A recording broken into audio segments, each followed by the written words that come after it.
नमामि भक्तवत्सलम। इसीलिए भगवान को भक्तवत्सल कहा जाता है। कृपालुशील कोमलम, भगवान अत्यंत कृपालु हैं और भगवान बड़े शील निधान हैं। सुन सीतापति शील स्वभावु, उसकी व्याख्या पहले ही मैं सुना चुका हूं। भजामि ते पदाम्बुजम, हे भगवान आपके पदाम्बुज का मैं भजन करता हूं। ये भजन क्या है? भजामि ते पदाम्बुजम। अत्रि मुनि कहते मैं भजन करता हूं। भजन क्या है?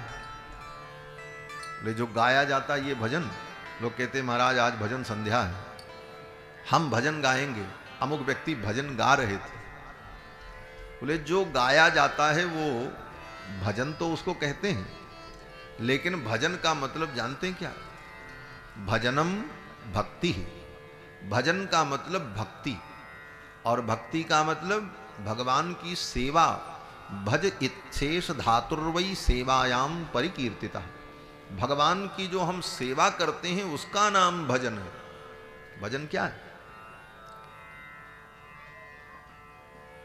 जब हम भगवान के लिए पुष्प ले आवें, भगवान के लिए फूल की माला बनावें, भगवान को स्नान करावें, भगवान को भोग लगावें, उनकी आरती उतारें, ठाकुर जी के लिए भोग बनावें, ये भजन है। इसका नाम भजन है। भज इत्तेष धातुर्वई सेवायाम परिकीर्तिता। भगवान का जो भजन है वो क्या है? बोले भगवान की सेवा। और ये जो गीत संगीत गाते हैं भगवान के गुण का वर्णन, ये भजन नहीं, ये कीर्तन है। इसका नाम कीर्तन है। भगवान के गुणों का कीर्तन। भजन माने सेवा और इसका नाम कीर्तन। और जो माला लेकर के करते हैं उसको भी लोग कहते हैं महाराज भजन कर रहे हैं। बोले वो भी भजन नहीं है। बोले वो क्या है? बोले वो सुमिरन है।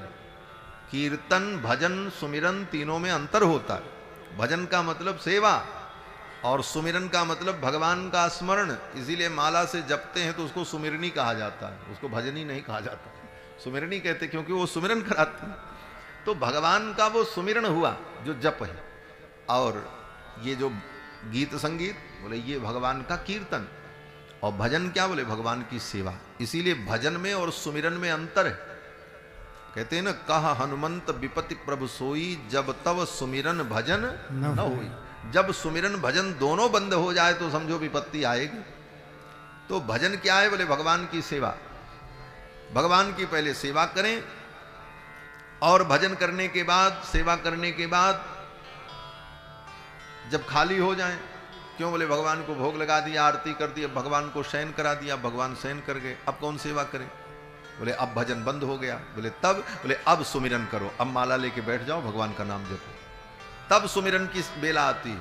और भगवान के भोग और पूजा का समय हो, उस समय सुमिरन चले बोले तो वो सुमिरन भजन बेकार। पहले भजन तब सुमिरन। भजन से फुर्सत मिले तो सुमिरन, और सुमिरन से फुर्सत मिल जाए तो भजन। भजन में और सुमिरन में ही मन को लगाए रखें। कहा हनुमंत विपति प्रभु सोई, जब तब सुमिरन भजन न होई। भजन और सुमिरन दोनों अगर बंद हो गया तो जीवन में विपत्ति आ जाए। तो भजन का मतलब भगवान की सेवा और भगवान के चरणों की सेवा। इसीलिए अत्रि मुनि कहते हैं भजामि ते पदाम्बुजम। और आपके पदाम्बुज कैसे हैं? बोले अकामिनाम स्वधामदम। जो अकामी हैं,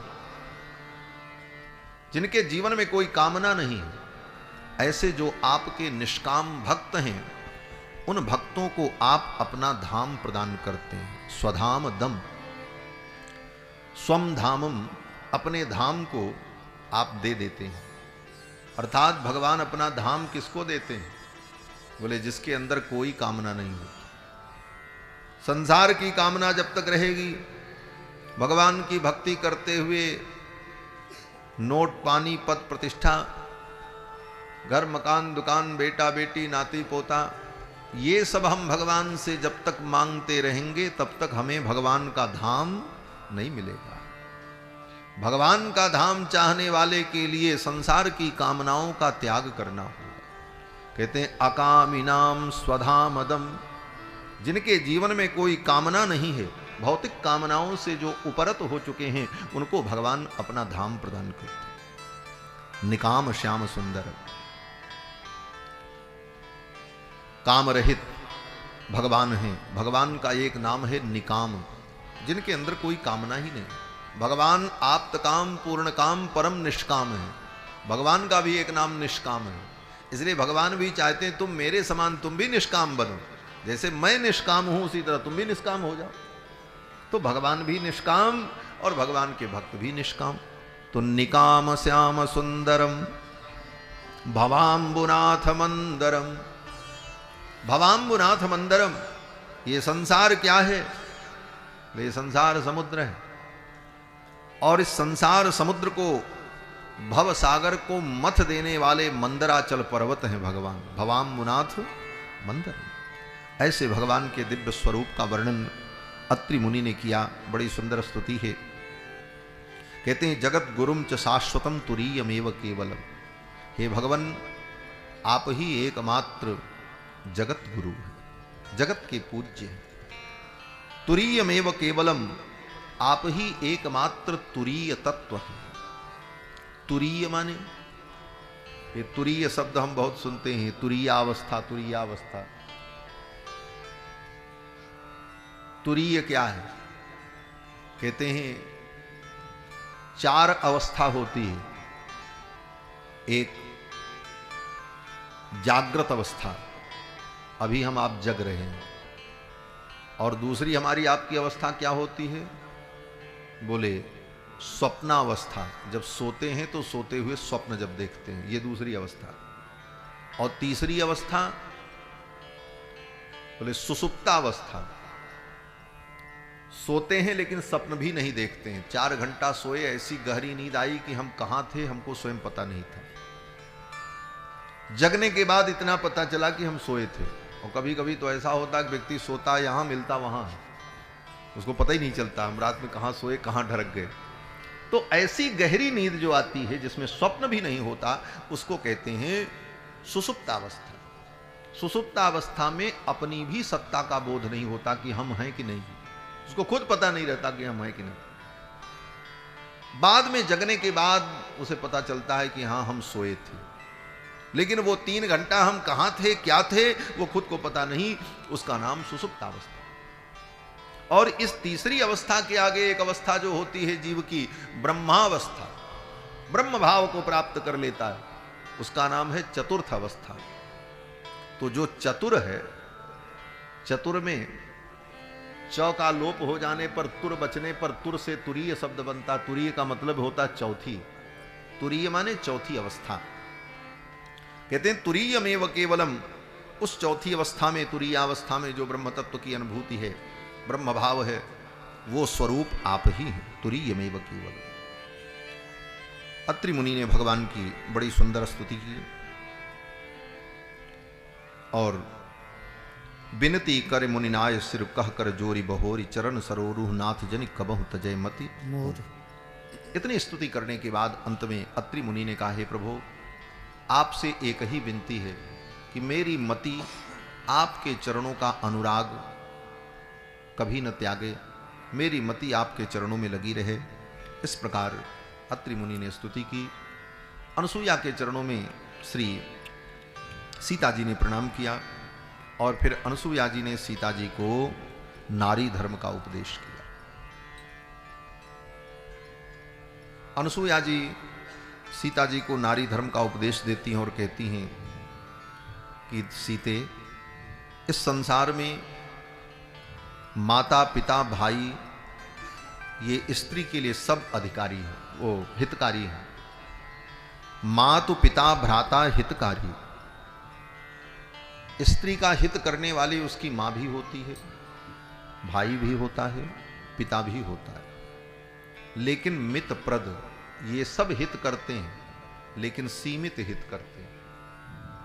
मित माने सीमित, मितप्रद, ये जो कुछ देते हैं माता पिता भाई, ये भी हितैषी हैं, लेकिन ये हमारा सीमित हित करते हैं। और असीमित हित करने वाला कौन है स्त्री के लिए? तो अनसुईया कहती, अमित दान भरता वैदेही। अमित दान भरता वैदेही, अमित दान भरता वैदेही। अधम सुनारी जो सेवन तेहि, अधम सुनारी जो सेवन तेहि अमित दान भरता बल देहि अमित दान भरता बल देहि। अनुसुईया जी कहती हैं कि पति अमित दान देने वाला है। उतना न मां हितैषी हो सकती है, न पिता न भाई, जितना पति होता है। क्यों बोले स्त्री के लिए पति ही उसके लोक और परलोक में दोनों में सुख का मूल है। इह प्रेत्य च नारीणाम पतिरेको गतिस्तदा। वाल्मीकि रामायण में सीता जी कहती हैं इस लोक में और परलोक में, दोनों लोक में पति ही उसका कल्याण करने वाला है। यही नारी का परम धर्म है। और नारी अपने पति की मन वचन कर्म से सेवा करे, यही नारी का सबसे बड़ा धर्म है। एक ही धर्म एक व्रत नेमा, काय वचन मन पति पद प्रेमा। पति के प्रति समर्पण भाव और पति में ही परमात्मा का दर्शन, ये नारी का सबसे बड़ा धर्म कहा गया। मनुस्मृति में मनु जी ने भी कहा कि नास्ति स्त्रीणाम पृथक यज्ञो न व्रतम नाप्य पोषणम। स्त्री के लिए अलग से न किसी व्रत की व्यवस्था है, न स्त्री के लिए अलग से कोई यज्ञ करने की व्यवस्था। स्त्री का एक ही व्रत इतना बड़ा व्रत है कि उसी व्रत में सब व्रत आ जाते हैं। कौन सा बोले पातिव व्रत। पातिव व्रत का अगर उसने पालन किया तो उससे बड़ा उसके लिए कोई व्रत ही नहीं है। और पातिव व्रत का पालन उसके जीवन में नहीं हुआ तो चाहे जितना भी व्रत करे, चाहे एकादशी करे, चाहे शिवरात्रि करे, चाहे नवरात्रि करे, सब बेकार है, सब बेकार है। क्यों बोले प्रधान व्रत तो उसका पातिव व्रत है। एक ही धर्म एक व्रत, यही एक व्रत है उसका। एक ही धर्म एक व्रत नेमा, नास्ति स्त्रीणाम पृथक यज्ञो। इसीलिए स्त्री के लिए अलग से किसी यज्ञ का विधान नहीं। पति यज्ञ करे, पति के साथ पत्नी भी यज्ञशाला में बैठती है और उसे पुण्य प्राप्त होता है। जो पुण्य पति को मिलेगा वही उसको भी मिलेगा, लेकिन अकेले नहीं, पति के साथ। तो नारी का यही धर्म है, पति की सेवा और पातिव्रत धर्म। और इसी धर्म के द्वारा नारी ने सब कुछ प्राप्त किया। आज तक के इतिहास में जितनी श्रेष्ठ नारियां हुई वो पातिव्रत के प्रभाव से ही उन श्रेष्ठताओं को प्राप्त किया। चाहे वो तुलसी हो, चाहे गौरी हो, चाहे सती हो, चाहे पार्वती हो, चाहे सीता हो, चाहे रुक्मिणी हो, चाहे राधा हो। जितनी भी नारियां आज पूज्य और वंदनीय हैं, जिन नारियों को हम प्रणाम करते हैं, उनका स्मरण करते हैं, किस कारण से बोले उनके जीवन में वो नारी धर्म था। अपने धर्म का उन्होंने पालन किया। यही नारी का परम धर्म है। नारी धर्म का अनुसुईया जी ने सीता जी को उपदेश किया। और इसके बाद आगे भगवान वहां से विदा होते हैं। और आगे जब भगवान चले तो भगवान की बड़ी सुंदर झांकी का वर्णन करते हैं गोस्वामी जी महाराज। आगे आगे भगवान चल रहे हैं और उनके पीछे जानकी जी चल रही हैं और उनके पीछे लक्ष्मण जी चल रहे हैं। आगे राम अनुज पुनि पाछे, आगे राम अनुज पुनि पाछे, मुनिवर बेस बने अति काछे, मुनिवर बेस बने अति काछे, उभय बीच श्री सोहई कैसी, उभय बीच श्री सोहई कैसी, ब्रह्म जीव बिच माया जैसी, ब्रह्म जीव बिच माया जैसी, आगे राम अनुज पुनि पाछे, आगे राम अनुज पुनि पाछे। आगे आगे राम जी चल रहे हैं, पीछे लक्ष्मण जी हैं और दोनों के बीच में श्री जानकी जी चल रही है। किस प्रकार से? गोस्वामी जी कहते हैं ब्रह्म जीव बिच माया जैसी। राम जी कौन है? ब्रह्म। और लक्ष्मण जी कौन है? बोले जीव। और दोनों के बीच में किशोरी जी कौन है? बोले जैसी माया। ब्रह्म जीव बिच माया जैसी। और ये तीन ही तत्व हैं, इसी को तत्वत्रय कहा जाता है। ब्रह्म जीव माया, इन तीन तत्वों के अलावा कोई तत्व है ही नहीं। एक तत्व परमात्मा है, और दूसरा बोले जितने चेतन तत्व हैं ये जीव, और तीसरा तत्व बोले ये जड़ प्रकृति माया जो दिख रही है। तो जड़ चेतन और परमात्मा। जड़ क्या है? बोले माया प्रकृति, और चेतन जीव, और परमात्मा माने भगवान ब्रह्म। तो ब्रह्म जीव माया चिद अचिद ईश्वर जड़ चेतन परमात्मा, यही तीन तत्व हैं, तत्वत्रय। और यही प्रणव का रूप है, जो कहते हैं कि ओम इत्तेकाक्षर ब्रह्म नम इति द्वे अक्षरे नारायणायेति पंचाक्षराणि। ऋग्वेद के परिशिष्ट में कहते हैं कि ओम इत्तेकाक्षर ब्रह्म, ओम ये जो प्रणव है ये ब्रह्म है, ब्रह्म का स्वरूप है। प्रणवाक्षर के मध्य ये तीनों एका, जो आरती में गाते हैं। प्रणव के मध्य में तीन, कौन? बोले ब्रह्म जीव माया। वहां पर तो ब्रह्मा विष्णु महेश अलग अलग भाव लेते हैं, लेकिन प्रणव जो है ओम, अकार उकार मकार इति ताने कधा, ये ओम जो प्रणव है ये कोई स्वतंत्र अक्षर नहीं है, ये तीन वर्णों के मिलने से बनता है। ये एक शब्द है, अ उ म। तीनों स्वर मिल जाते हैं तो तीनों मिल करके प्रणव बनता है। अ, फिर उ, फिर म, और इन तीनों को मिला दीजिए तो बनेगा क्या? ओम। अ और उ मिल करके व्याकरण से, व्याकरण के नियम से ओ बन जाता है, और म अंत में है ही है तो ओम हो जाता है। अकार उकार मकार इति ताने कधा, ये तीनों एक हो जाएं तो बन जाता है ओम, प्रणव।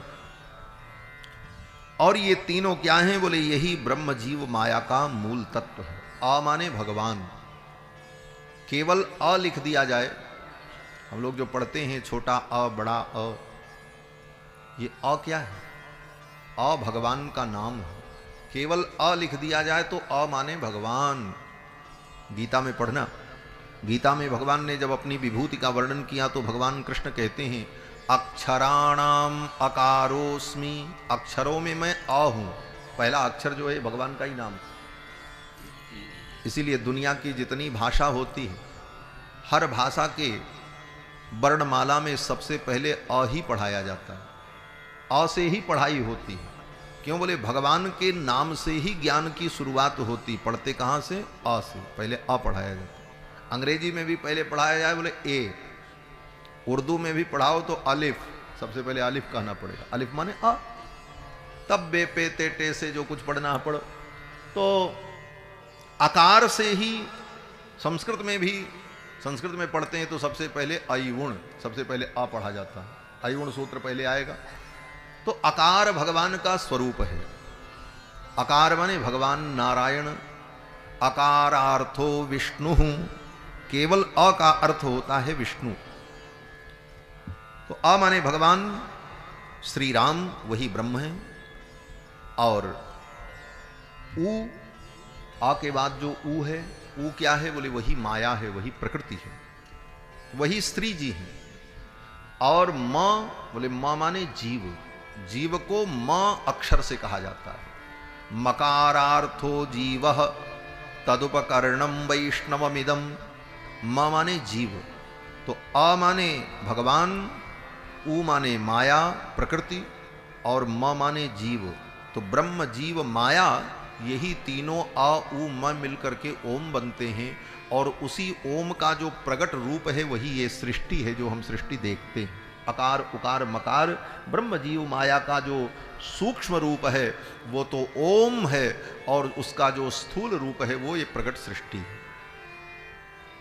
वही झांकी आज यहां प्रकट हुई, ब्रह्म जीव बिच माया जैसी। आगे राम जी चल रहे हैं, पीछे लक्ष्मण जी जीव हैं, और दोनों के मध्य में श्री जानकी जी चल रहे हैं। एक सज्जन ने कहा, महाराज ये सीता जी कौन है? बोले माया। ब्रह्म जीव बिच माया जैसे, दोनों के बीच में, जीव और ब्रह्म के बीच में कौन? बोले माया चल रही। तो आगे राम जी चल रहे हैं, राम जी के पीछे सीता जी चल रही हैं, और सीता जी के पीछे लक्ष्मण जी चल रहे हैं। बोले हाँ। बोले तो लक्ष्मण जी माया के पीछे चल रहे हैं? बोले हाँ। बोले तो लक्ष्मण जी जैसा भक्त, लक्ष्मण जी जैसा ज्ञानी अगर माया के पीछे चले तो फिर दुनिया के लोग माया के पीछे चल रहे हैं तो फिर क्या बात है, कौन सा दोष है? भाई लक्ष्मण जी भी तो माया के पीछे ही चल रहे हैं, माया उनसे आगे चल रही है। तो संत ने कहा देखो बात ठीक है, पूरी दृष्टि से विचार करो। लक्ष्मण जी महाराज माया के पीछे तो चल रहे हैं, आगे राम जी, उनके पीछे माया श्री जानकी जी, और उनके पीछे लक्ष्मण जी। लक्ष्मण जी माया के पीछे तो चल रहे हैं, लेकिन देखना यह है कि माया किसके पीछे चल रही है?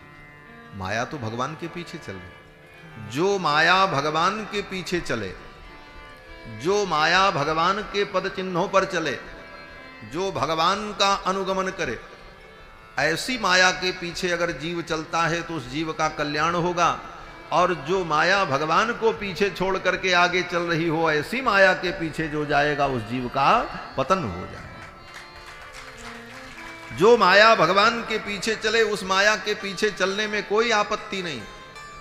और लक्ष्मण जी के चरित्र में दोनों दृश्य आता है। जब सीता जी राम जी के आगे आगे चलती हैं तब, बोले तब लक्ष्मण जी सीता जी के पीछे नहीं चलते, तब भगवान के पीछे चलते। और जब सीता जी भगवान के पीछे चलती हैं तो लक्ष्मण जी सीता जी के पीछे चलते हैं। वही माया जब भगवान से आगे चलती हैं तब भगवान लक्ष्मण जी महाराज माया के पीछे नहीं चलते, तब वो तो भगवान के पीछे, मायापति के पीछे चलते। और जब माया मायापति के पीछे चलती है तो भगवान लक्ष्मण जी महाराज उस माया का अनुगमन करते। क्यों? बोले ये भगवान के पीछे चलने वाली माया।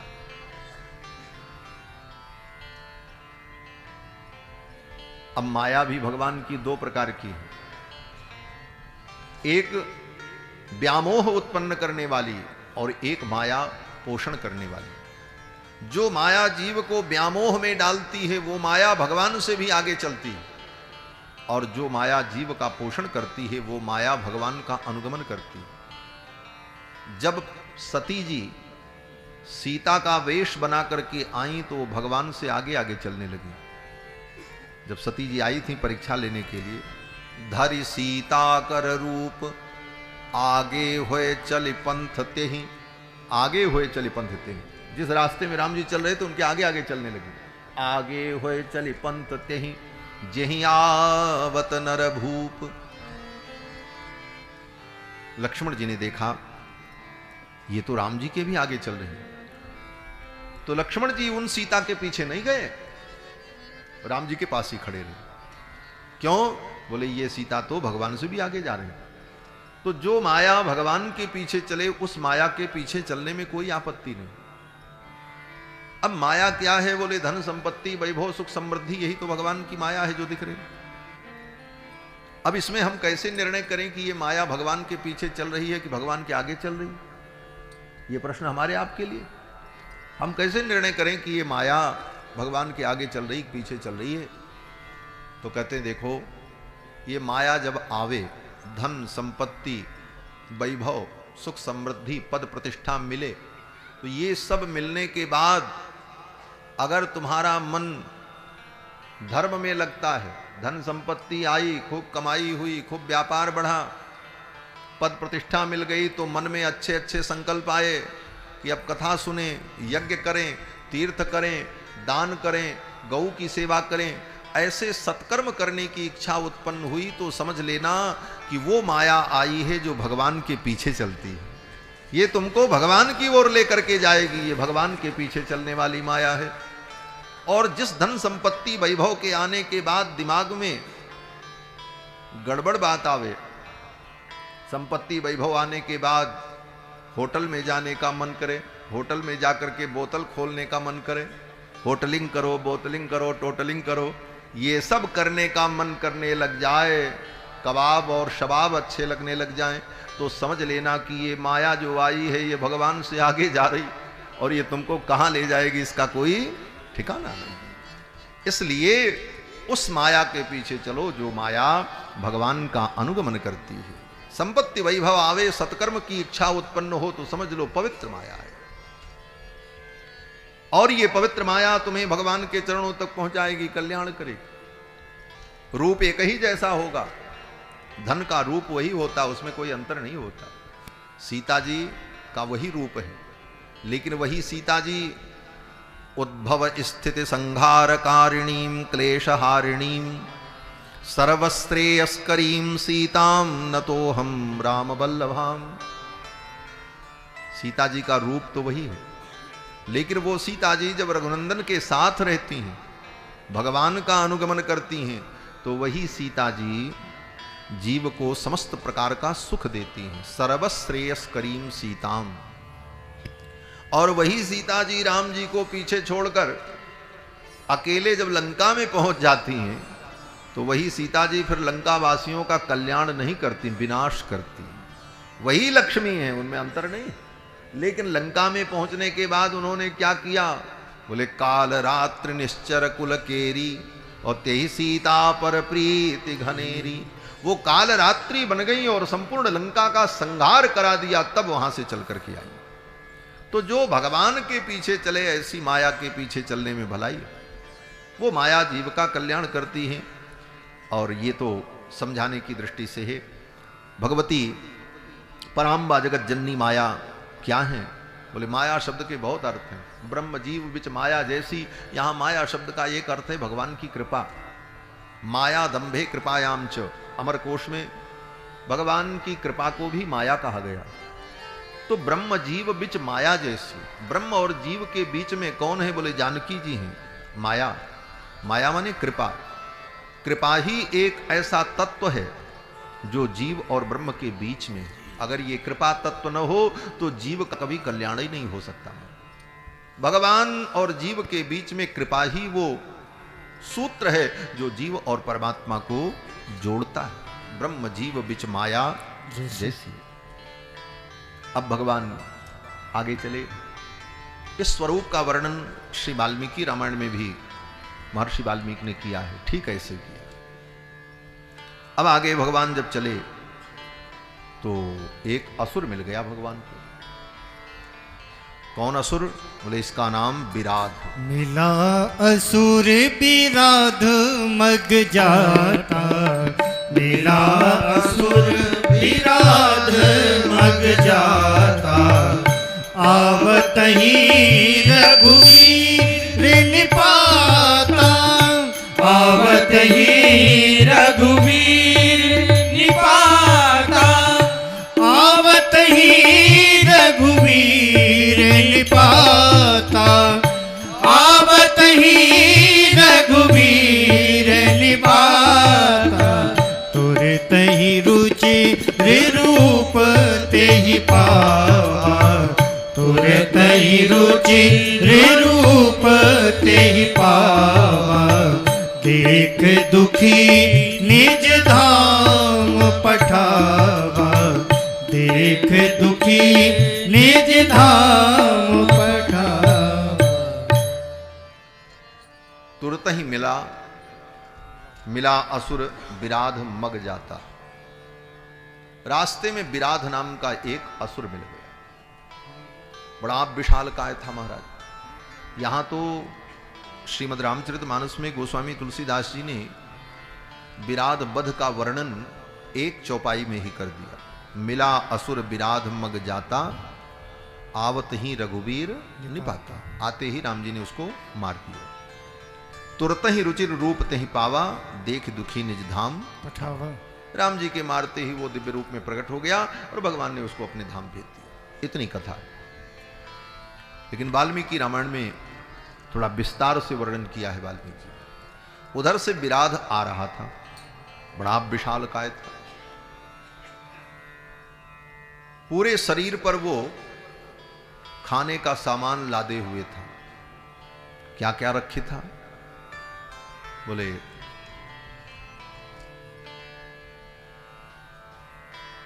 चार बड़े बड़े चतुरो व्याघ्रान, चार बड़े बड़े बाघ को मार करके, चार बाघ को मार करके कंधे पर रखे थे। प्रशतान 10 बड़े बड़े हिरन को मार करके उनको बांध करके कंधे पे रखे थे।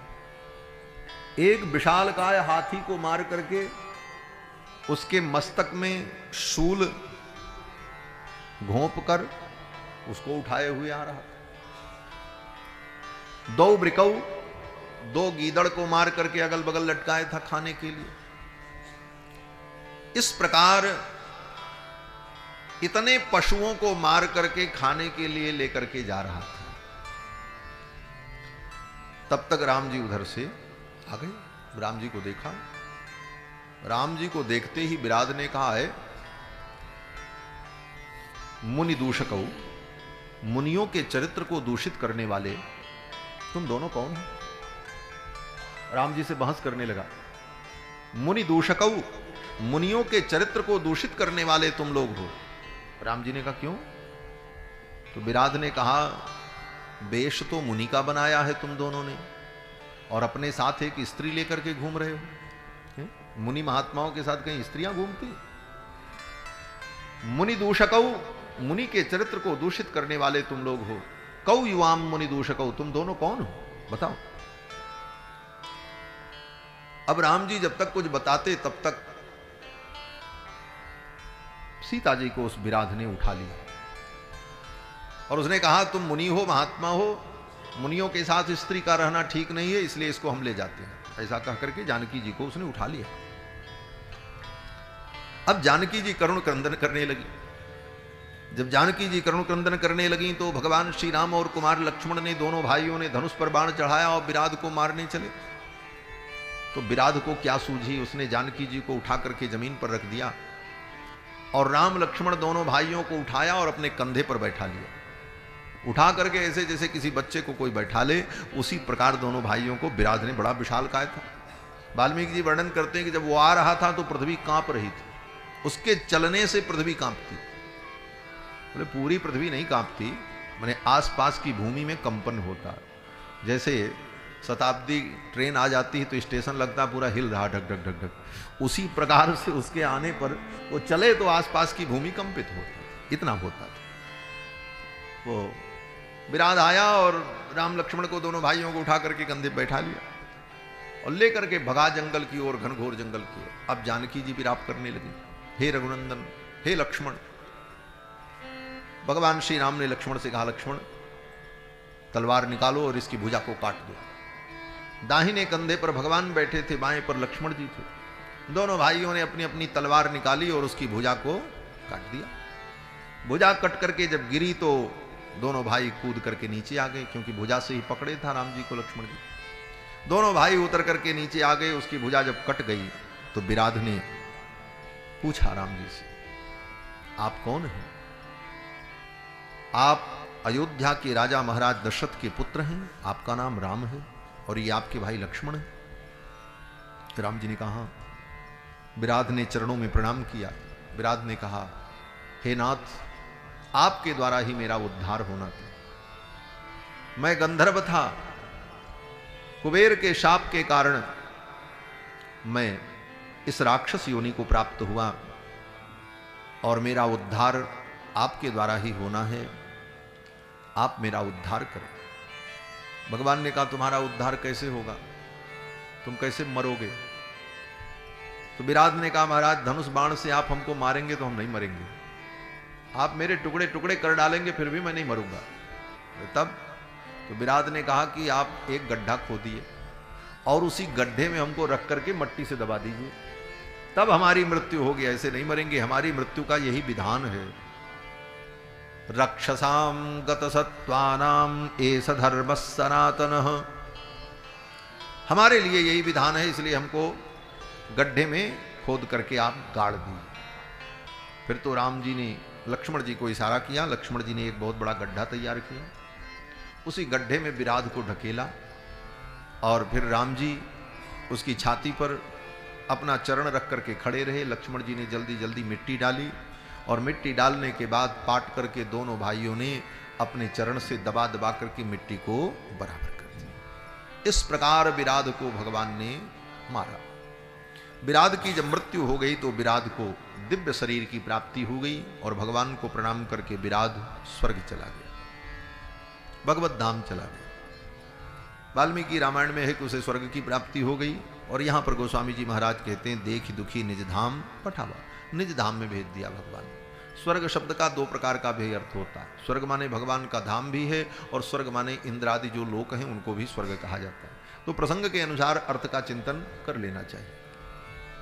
अब विराध का भगवान ने उद्धार किया। भगवान का एक नाम हो गया, क्या नाम? बोले विराध बध पंडित। गोस्वामी तुलसीदास जी महाराज कहते हैं ना कि खर दूषण विराध बध पंडित।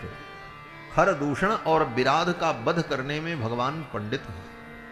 पंडित माने बुद्धिमान है। बड़ी बुद्धिमानी से भगवान ने विराध को मारा, इसलिए भगवान का एक नाम पड़ गया विराध बध पंडित। राम जी के अष्टोत्तर शत नाम में एक नाम है राम जी का, विराध बध पंडिताय नमः, जो विराध बध के पंडित हैं। ऐसे भगवान श्री रघुनंदन विराध का उद्धार करके भगवान आगे चले। कहाँ पहुंचे? बोले सरभंग मुनि के यहाँ पहुंच गए। पुनि आए जहाँ मुनि सरभंगा, पुनि आए जहाँ मुनि सरभंगा, सुंदर अनुज जानकी संगा, सुंदर अनुज जानकी संगा, पुनि आए जहाँ मुनि सरभंगा, पुनि आए जहाँ मुनि सरभंगा। सरभंग मुनि के आश्रम में भगवान पहुंचते हैं और सरभंग मुनि के आश्रम में भगवान जब पहुंचे उस समय सरभंग मुनि के आश्रम में इंद्र इत्यादि देवता सरभंग मुनि को स्वर्ग ले जाने के लिए आए थे विमान लेकर के कि आप स्वर्ग चलो। तो सरभंग मुनि ने कहा मैं अभी स्वर्ग नहीं जाऊंगा। सारे देवता विमान लेकर के स्वागत पूर्वक उन्हें ले जाने के लिए आए थे, लेकिन सरभंग मुनि ने कहा कि जब तक मैं अपने प्रभु श्री राम का दर्शन नहीं कर लूंगा तब तक मैं स्वर्ग भी नहीं जाऊं, मुझे स्वर्ग भी नहीं चाहिए। और मैंने सुना है कि वो चित्रकूट से चल चुके हैं और इसी मार्ग से आ रहे हैं। मैं उनका आतिथ्य करूंगा, उनका स्वागत करूंगा और फिर उनका दर्शन करने के बाद मैं स्वर्ग जाऊंगा। तब तक भगवान पहुंच गए। भगवान जब पहुंचे, सरभंग मुनि ने भगवान को प्रणाम किया। सरभंग मुनि ने कहा कि जात रहो विरंच के धामा, सुने श्रवण बन अइहें रामा। मैं तो विरंच के ब्रह्मा के धाम जा रहा था, लेकिन आप आएंगे ये सुन करके मैं रुक गया। और सरभंग मुनि ने भगवान का आतिथ्य किया, स्वागत किया और स्वागत करने के बाद, पूजन करने के बाद अपने संपूर्ण पुण्य को, अपने संपूर्ण सुकृत को राम जी को अर्पण किया। वाल्मीकि रामायण में यही प्रसंग है। सरभंग मुनि ने अपने संपूर्ण पुण्य को, आज तक जितनी तपस्या की थी, जितने सत्कर्म किए, उन सारे सत्कर्मों का फल भगवान को अर्पित कर दिया, ब्रह्मार्पण कर दिया। हम जो भी सत्कर्म पुण्य करें उन कर्मों के फल को भी भगवान को अर्पित कर दें। क्यों? बोले दो दृष्टि से। एक तो ये दृष्टि है कि वो पुण्य हमारे पास रहेंगे तो क्षीण हो जाएंगे, नष्ट हो जाएंगे, और अगर नष्ट नहीं हुए तो वो हमारे बंधन के कारण बन जाएंगे, क्योंकि पुण्य भी तो बंधन का कारण है। वो पुण्य सत्कर्म के फल अगर मेरे पास रहे तो क्षीण हो जाएंगे अथवा बंधन के कारण बन जाएंगे, और वही अगर भगवान को आप अर्पित कर दो तो वो पुण्य अक्षय हो जाएंगे और वही मुक्ति के कारण बन जाएंगे। इसको आप ऐसे समझो, आपके पास करोड़ों रुपए हो, बोले तो खर्चा हो जाएगा, और नहीं तो चोर डाकू ले जाएगा, आपकी मृत्यु का कारण बन जाएगा। और वही ले जा करके आप फिक्स कर दो बैंक में, बोले ब्याज लगता रहेगा और बढ़ जाएगा और सुरक्षित भी रहेगा। उसी तरह पुण्य की पूंजी जो है, ये अगर आप भगवान को अर्पित करते हो तो ये सुरक्षित भी है और मुक्ति का हेतु भी है। इसीलिए जो कुछ करे भगवान को अर्पण करना चाहिए। ब्रह्मार्पणम ब्रह्म हवि कहते ना, ब्रह्मार्पण। ब्राह्मण लोग, विद्वान लोग संध्या वंदन पूजा पाठ जप यज्ञ जो भी करते हैं, सारे कर्म को समाप्त करने के बाद अंत में भगवान को समर्पण करते हैं। अनेन जपेन भगवान श्री सीतारामचंद्र प्रीयताम न मम तद ब्रह्मार्पणमस्तु। इस जप कर्म से, इस तपस्या से, इस साधना से भगवान मेरे ऊपर प्रसन्न हो, मैं उनको अर्पण कर रहा हूं। महाराज सरभंग मुनि ने अपने संपूर्ण पुण्य को, सब कुछ भगवान को अर्पित कर दिया, और फिर भगवान के सम्मुख ही सुंदर चिता तैयार करके भगवान का ध्यान करते हुए उस चिता में सरभंग मुनि बैठ गए और योग की अग्नि में अपने शरीर को सरभंग मुनि ने दग्ध कर दिया। अस कही जोग अगिन तनुजारा राम कृपा वैकुंठ सुधारा। क्या मतलब निकला? देखो, वही पुण्य जिन पुण्यों के कारण देवता लोग सरभंग मुनि को ब्रह्मलोक ले जाने के लिए आए थे। प्रसंग यही था, जात रहो बिरंच के गेहा धामा। बिरंच के धाम जाने की तैयारी थी, देवता लोग लेने आए। किस कारण से? बोले पुण्य के प्रभाव से। उस पुण्य के प्रभाव से अगर सरभंग मुनि ब्रह्मा जी के धाम में चले जाते तो क्या होता? बोले ब्रह्मा जी के धाम में कुछ वर्षों तक सुख का भोग करते, और सुख भोग करने पर वो पुण्य क्षीण हो जाता, समाप्त हो जाता। क्योंकि स्वर्ग में ये ब्रह्मलोक, वरुण लोक, कुबेर लोक, स्वर्गलोक, पितृलोक, ये जितने लोक हैं ये सब स्वर्ग हैं। वहां पर स्वर्गीय भोग है, और उस स्वर्गीय भोग का भोगने पर हमारे जो पुण्य हैं वो समाप्त हो जाते हैं। क्योंकि पुण्य के बदले में ही वो भोगने को मिलता है, इसीलिए वो लोक मिलते हैं। आपने पुण्य किया, उसके बदले में आपको वो लोक मिला। अब वहां पर आप सुख भोग रहे हैं, तो सुख भोगते भोगते एक दिन ऐसा आएगा कि पुण्य समाप्त हो जाएगा, कि बोले खाता नील हो जाएगा। आप किसी 5 स्टार होटल में बैठ करके सब सुविधाओं का भोग करो, आपका पैसा बैंक से कटता रहेगा, जाता रहे। आजकल तो सब सिस्टम है ही है, अब तो नगद देने की जरूरत नहीं, सब जगह तो नेट से ही सब कुछ पैसा कट जाएगा, चला जाएगा, व्यवस्था हो जाती है। तो कब तक आप वहां सुख भोगेंगे? बोले जब तक आपके खाता में बैलेंस रहेगा तब तक आप भोगते रहिए। बैलेंस समाप्त, बोले उसके बाद सूचना आ जाएगी कि भाई अब आप खाली कर दीजिए कमरा, क्यों? बोले अब भुगतान आप नहीं कर पा रहे। इसी बात को गीता में भगवान श्री कृष्ण कहते हैं, क्षीणे पुण्य मर्त्यलोकम विशंतु। पुण्य जब क्षीण हो जाता है, समाप्त हो जाता है, तो पुण्य के प्रभाव से स्वर्गादि लोकों को भोगने वाले वे जीव फिर इसी मृत्युलोक में फेंक दिए जाते हैं, फिर आना पड़ता है। क्षीणे पुण्य मर्त्यलोकम विशंति, तो स्वर्ग का सुख भी अल्प है।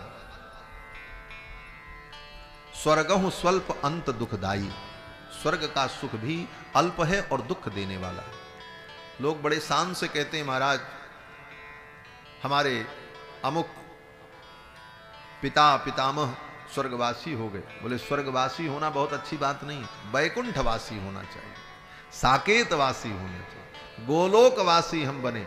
स्वर्गादि में जाकर के क्या करेंगे? स्वर्ग से फिर भाग के आना पड़ेगा। क्षीणे पुण्य मर्त्यलोकम विशंति, पुण्य के क्षीण होने पर इसी मृत्युलोक में आकर के गिरना पड़ेगा, फिर मरना पड़ेगा। स्वर्गहु स्वल्प अंत दुखदाई, स्वर्ग का सुख भी अल्प है और अंत में दुख देने वाला है, समाप्त होने वाला है। तो जब हम स्वर्ग आदि लोकों में जाकर के पुण्य को भोगते हैं तो पुण्य क्षीण होता है और क्षीण होने के बाद फिर हमको आना पड़ता है। तो महाराज सरभंग मुनि अगर ब्रह्मलोक जाते तो ब्रह्मलोक में उस स्वर्गीय सुख को भोगने के बाद एक दिन पुण्य क्षीण होता और फिर उन्हें संसार में आना पड़ता। लेकिन वही पुण्य उन्होंने जब भगवान को अर्पित कर दिया, भगवान श्री रघुनंदन को समर्पित कर दिया, तो उसका परिणाम क्या हुआ? बोले राम कृपा वैकुंठ सिधारा। राम जी की कृपा से सरभंग मुनि वैकुंठ पधारे। वैकुंठ का नाम साकेत है। साकेत और वैकुंठ एक ही है। वैकुंठ और साकेत में कोई अंतर नहीं। तो कहते राम जी का लोक जो है उसका नाम साकेत है, वैकुंठ तो नारायण का लोक है। बोले नारायण ही राम है, राम ही नारायण है, कोई तत्वतः अंतर नहीं। ये बहस की बात नहीं है, तत्वतः कोई अंतर नहीं, एक ही तत्व है। भगवान नारायण ही राम है, राम ही नारायण है। भगवान दो नहीं होते और भगवान में कभी भेद बुद्धि भी नहीं रखनी चाहिए। राम कृपा वैकुंठ सिधारा। राम जी की कृपा से सरभंग मुनि वैकुंठ पधारे। वैकुंठ क्या है? बोले भगवान का जो धाम है उसी का नाम वैकुंठ है। उसी को साकेत कहो, उसी को गोलोक कहो, उसी को नित्य धाम कहो, उसी को त्रिपाद विभूति कहो, उसी को परम पद कहो, ये सब नाम उसी के हैं। और उसकी विशेषता क्या है? बोले वहां जाने के बाद जीव को फिर कभी लौट करके इस संसार में नहीं आना पड़ता, कभी नहीं आना पड़ता। सदा सदा के लिए वो जीव भगवान के धाम में सुख का अनुभव करता है। इसी को मुक्ति कहा, इसी को परम धाम कहा। वहां से जीव को कभी नहीं आना पड़ता। ये प्रमाण बोले स्वयं भगवान कृष्ण गीता में कहते हैं कि यद गत्वा न निवर्तन्ते, जहां जाने के बाद जीव को कभी लौटना नहीं पड़ता। वो क्या है? भगवान कहते हैं तद्धाम परमम मम, मेरा वो परम धाम है, वैकुंठ है, साकेत है, गोलोक है। तो भगवान के धाम में जाने के बाद जीव को कभी संसार में नहीं आना पड़ता। सरभंग मुनि वहीं पहुंच गए, राम कृपा वैकुंठ सिधारा। इसके बाद प्रसंग आता है कि रघुनाथ जी महाराज वहां से आगे चले, मुनि महात्माओं से मिलते हैं। दंडकारण्य के बड़े बड़े महान तपस्वियों का दर्शन किया राम जी। दंडकारण्य में बड़े बड़े तपस्वी तप करते हैं। दंडकारण्य क्या है? बोले छत्तीसगढ़ में जो बस्तर एरिया नक्सलियों का क्षेत्र पड़ता है, घनघोर जंगल, वो सब दंडकारण्य है। वहां से लेकर महाराष्ट्र की सीमा तक, उधर आंध्रा की सीमा तक, वो विस्तृत जो जंगल है उसी का नाम दंडकारण्य। दंडकारण्य में भगवान श्री राम ने प्रवेश किया और दंडकारण्य में बड़े बड़े मुनि महात्माओं का दर्शन किया। ऐसे ऐसे मुनि महात्मा जो बड़ी कठिन तपस्या कर रहे थे। कोई तो पत्ता खा करके केवल तप करते, कोई पानी पी करके तप करते, कोई महात्मा 24 घंटे खड़े ही रहते थे, कोई महात्मा जमीन पर लेटे ही रहते थे और तपस्या करते, कोई महात्मा पानी में खड़े होकर के तप करते, कोई महात्मा खुले मैदान में 24 घंटे बैठे रहते, धूप सहे, पानी सहे, आंधी सहे और तपस्या करते। ऐसी कठिन तपस्या करने वाले महात्मा लोगों का दर्शन किया और उन महात्माओं ने भगवान का मंगलाशासन किया। मंगलानि प्रयुंजाना प्रत्यगृह्णन् दृढ़व्रताः। दृढ़व्रत का पालन करने वाले, नियम का पालन करने वाले उन महात्माओं ने भगवान का मंगलाशासन किया, भगवान का मंगल मनाया, भगवान को आशीर्वाद दिया। तब तक भगवान ने देखा आगे एक पहाड़ था, हड्डियों का पहाड़। उस हड्डियों के पहाड़ को देख करके राम जी ने मुनि महात्माओं से पूछा, पुनि रघुनाथ चले बन आगे। पुनि रघुनाथ चले बन आगे, मुनि वर वृंद विपुल संग लागे। पुनि रघुनाथ चले बन आगे, मुनि वर वृंद विपुल संग लागे। हस्ती समूह देख रघुराया, पूछी मूली लागी अति दाया। हस्ती समूह देखी रघुराया, पूछी मुनि ने लागी अति दाया। जानत हूँ पूछिए कस स्वामी, सब दर्शी तुम अंतर्यामी। जानत हूँ पूछिए कस स्वामी, सब दर्शी तुम अंतर्यामी। निश्चर निकर सकल मुनि खाए, सुनि रघुवीर नयन जल छाए। निश्चर निकर सकल मुनि खाए, सुनि रघुवीर नयन जल छाए। पुनि रघुनाथ चले बन आगे, मुनि वर वृंद विपुल संग लागे। पुनि रघुनाथ। राम जी जब वहां से आगे चले तो जितने महात्मा थे राम जी के प्रेम में इतने बंध गए कि वो महात्मा भी उन्हीं के पीछे पीछे चल पड़े, राम जी के पीछे। मुनिवर वृंद विपुल संग लागे, सब महात्मा उन्हीं के साथ चल पड़े, राम जी के साथ। क्यों? बोले महात्मा का जीवन तो त्यागमय था। महात्माओं ने सोचा जहां ये रहेंगे वहीं हम लोग भी रह लेंगे, क्या करना, वहीं कुटी बना लेंगे। ऐसा तो था नहीं कि एक ही जगह घर है, महात्मा तो कहीं भी रह लेते।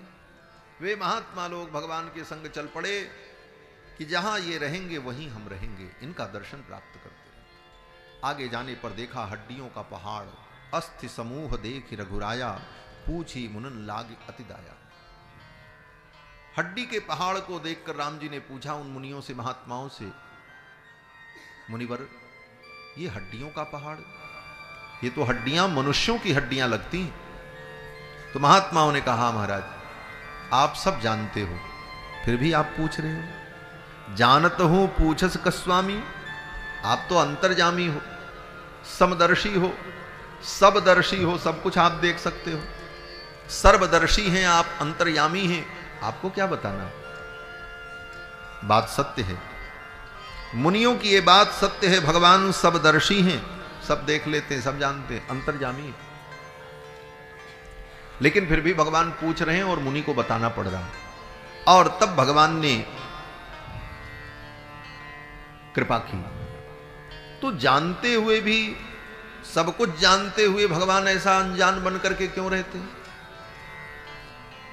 सब जानत प्रभु भी नहीं जनाए, भगवान तो बिना जनाए ही जानते। तो कहते हैं देखो, जैसे अग्नि सर्वत्र व्याप्त है, अग्नि कहां नहीं है, हरि व्यापक सर्वत्र समाना, प्रेम ते प्रकट हूं ही मैं जाना। जैसे अग्नि सब जगह व्याप्त है, उसी तरह भगवान व्याप्त हैं। उदाहरण यही दिया, अग जग में सब रहित विरागी, प्रेम ते प्रभु प्रगटै जिमि आगी। अग्नि तत्व जैसे व्यापक तत्व है, अग्नि कहां नहीं, सब जगह अग्नि है। एक लकड़ी को लेकर के लकड़ी से रगड़ो, उसी में आग निकल आएगी, कहीं से आएगी नहीं, उसी में से निकल आएगी, वहीं आग है। लोहे लोहे को रगड़ो, आग पैदा हो जाए। पत्थर को लेकर के रगड़ो, आग पैदा हो जाए।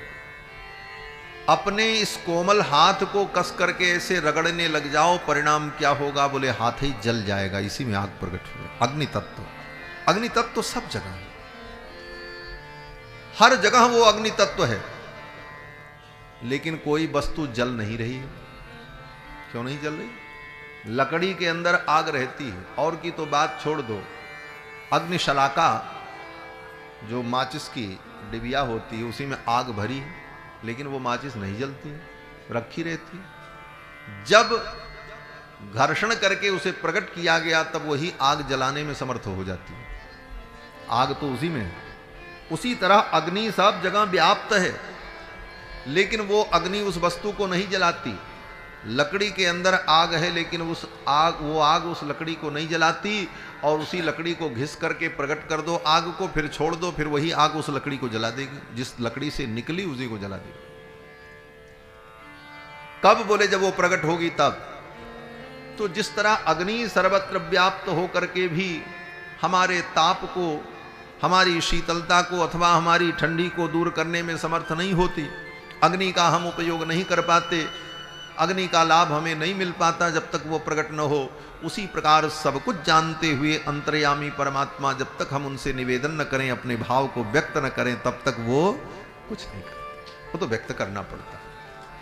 इस दृष्टि से कहा कि सब दर्शी तुम अंतर जामी।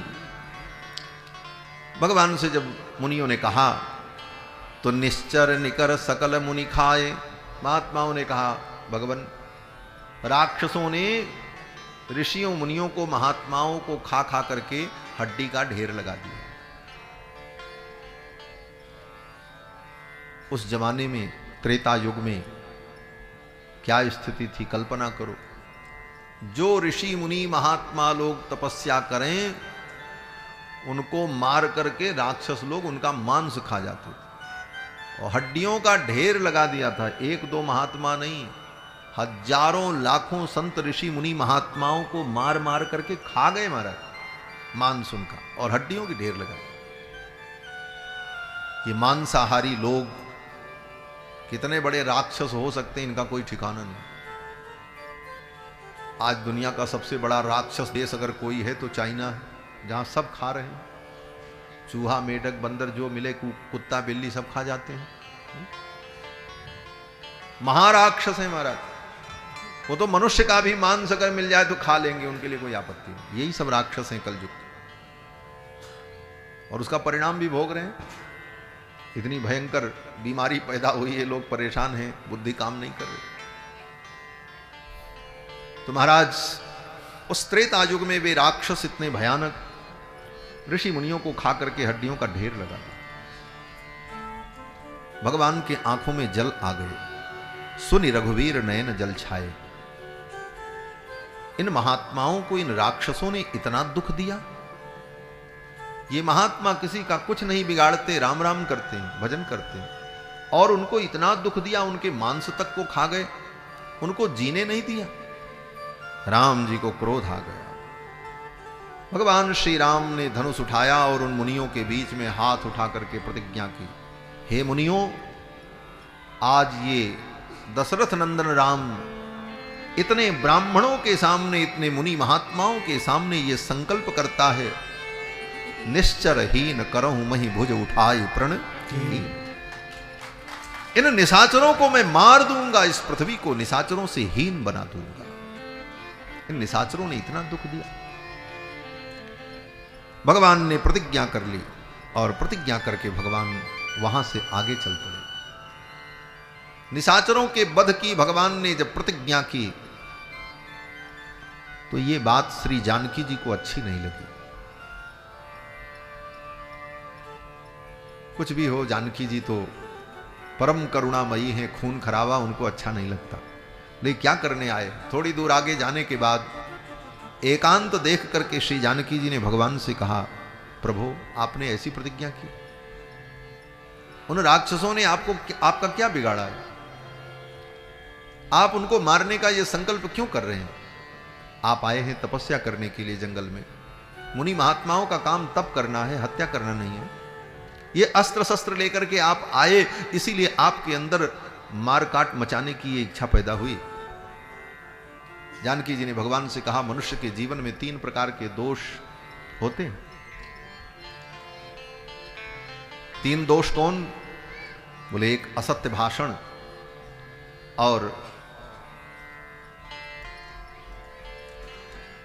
परदाराभिरुचि, दूसरे की स्त्री में अभिरुचि, और बिना बैरम च रौद्रता, बिना शत्रुता के रौद्र रूप धारण करना, बिना कारण के हिंसा का भाव उत्पन्न करना।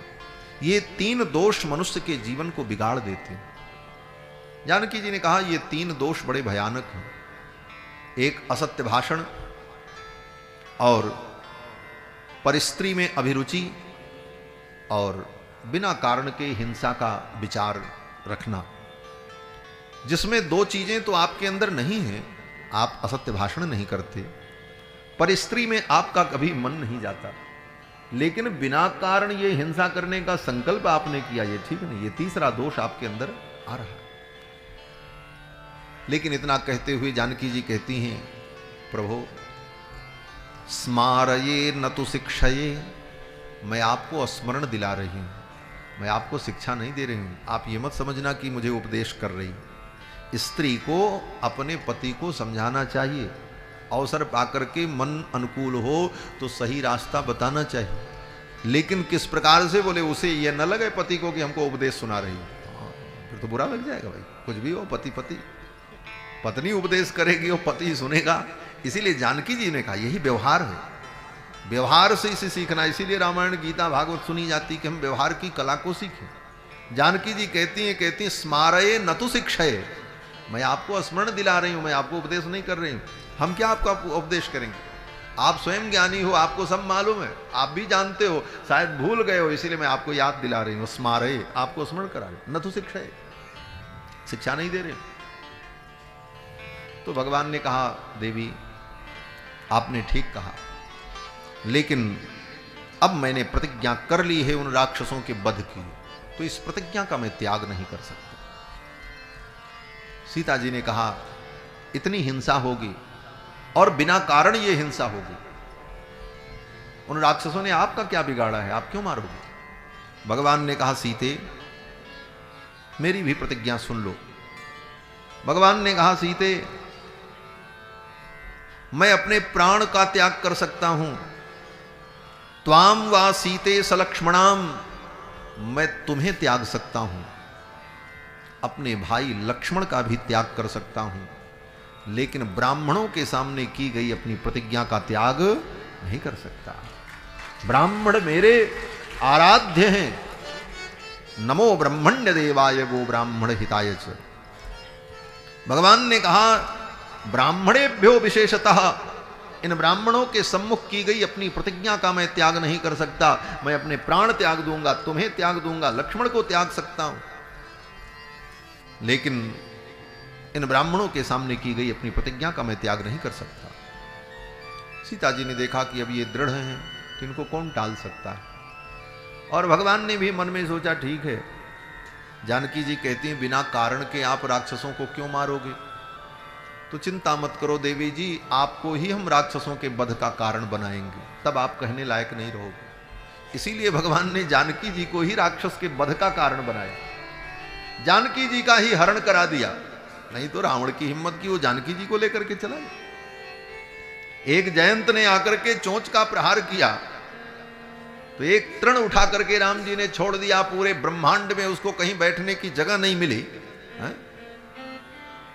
सीता जी को रावण लेकर के गया, उसी समय राम जी एक तृण छोड़ देते कि जहां कहीं सीता हो, और जो सीता जी को ले गया हो वो पूरे अपने नगर और महल के सहित उठ करके यहां चला आवे, तो भगवान का ब्रह्मास्त्र पूरी लंका को खोद करके लेकर के चलाता। लंका आकर के राम जी के सामने होती, लेकिन राम जी रो रहे हैं, हा सीता के नीता मम हृदय गता क्वापि के नापि दृष्टा, हे खग मृग हे मधुकर श्रेणी, तुम देखी सीता मृग नयनी। ये रो रो करके नाटक भगवान क्यों कर रहे हैं? भगवान ने कहा कि ठीक है देवी जी, आप कहती हो कोई बात नहीं, लेकिन जब हम आपको ही कारण बनाएंगे तब आप कहने लायक नहीं रहोगे कि रावण को आपने क्यों मारा। इसीलिए भगवान ने सीता हरण का ये नाटक किया कि सीता जी को रावण ले जाएगा, तब इसी बहाने मैं दुष्टों का संहार करूंगा। तब जानकी जी नहीं कह पाएंगी कि आपने इनको क्यों मारा। तब हम कहेंगे भाई आपके कारण मारना पड़ा, आपको ले गया था और हमारे रकुल का सम्मान था इसलिए हमने मारा। तो भगवान ने प्रतिज्ञा कर ली, निश्चरहीन करहु मही भुज उठाई पनकीन, सकल मुनिन के आश्रमनि जाई जाई सुख दीन। एक एक मुनियों के आश्रम में जाकर के भगवान ने उनको सुख प्रदान किया। और फिर भगवान आगे सुतीक्ष्ण मुनि के आश्रम में जाते हैं। मुनि अगस्त कर शीस सुजाना, मुनि अगस्त कर शीस सुजाना, नाम सुतीक्षण रथ रति भगवाना, नाम सुतीक्षण रति भगवाना। मुनि अगस्त कर शीस सुजाना, मुनि अगस्त कर शीस सुजाना, मुनि अगस्त कर शीस सुजाना। अगस्त मुनि के शिष्य सुतीक्ष्ण जी के यहाँ भगवान जाते हैं। सुतीक्ष्ण जी ने भगवान का दर्शन किया, भगवान का दर्शन करके आनंद विभोर हुए। कुछ दिन भगवान सुतीक्ष्ण जी के यहाँ भी रहे। फिर वहाँ आसपास कई जगह पर भगवान अलग अलग निवास किए, कहीं 6 महीने, कहीं 2 महीने, कहीं 1 महीने, कहीं 15 दिन, ऐसे अलग अलग जगह। और फिर एक दिन सुतीक्ष्ण मुनि के पास भगवान आए और अगस्त मुनि के दर्शन की अभिलाषा की कि आपके गुरुदेव अगस्त मुनि के यहाँ हम जाना चाहते हैं। सुतीक्ष्ण मुनि ने कहा, यहाँ से इतनी दूर पर मेरे गुरुदेव का आश्रम है। भगवान ने कहा, मैं उनका दर्शन करने जाऊंगा। सुतीक्ष्ण मुनि ने कहा, हम भी आपके साथ चलेंगे और आपके साथ चल करके हम भी भगवान का दर्शन कर लेंगे और गुरुदेव का दर्शन कर लेंगे। राम जी ने कहा, आपके गुरुदेव हैं, आप तो हमेशा दर्शन करते होंगे। सुतीक्ष्ण मुनि ने कहा, बहुत दिन हुए मैंने गुरु जी का दर्शन नहीं किया, और किस मुंह से मैं दर्शन करने जाता। बोले क्यों? बोले मुझसे बहुत बड़ा अपराध हो गया था।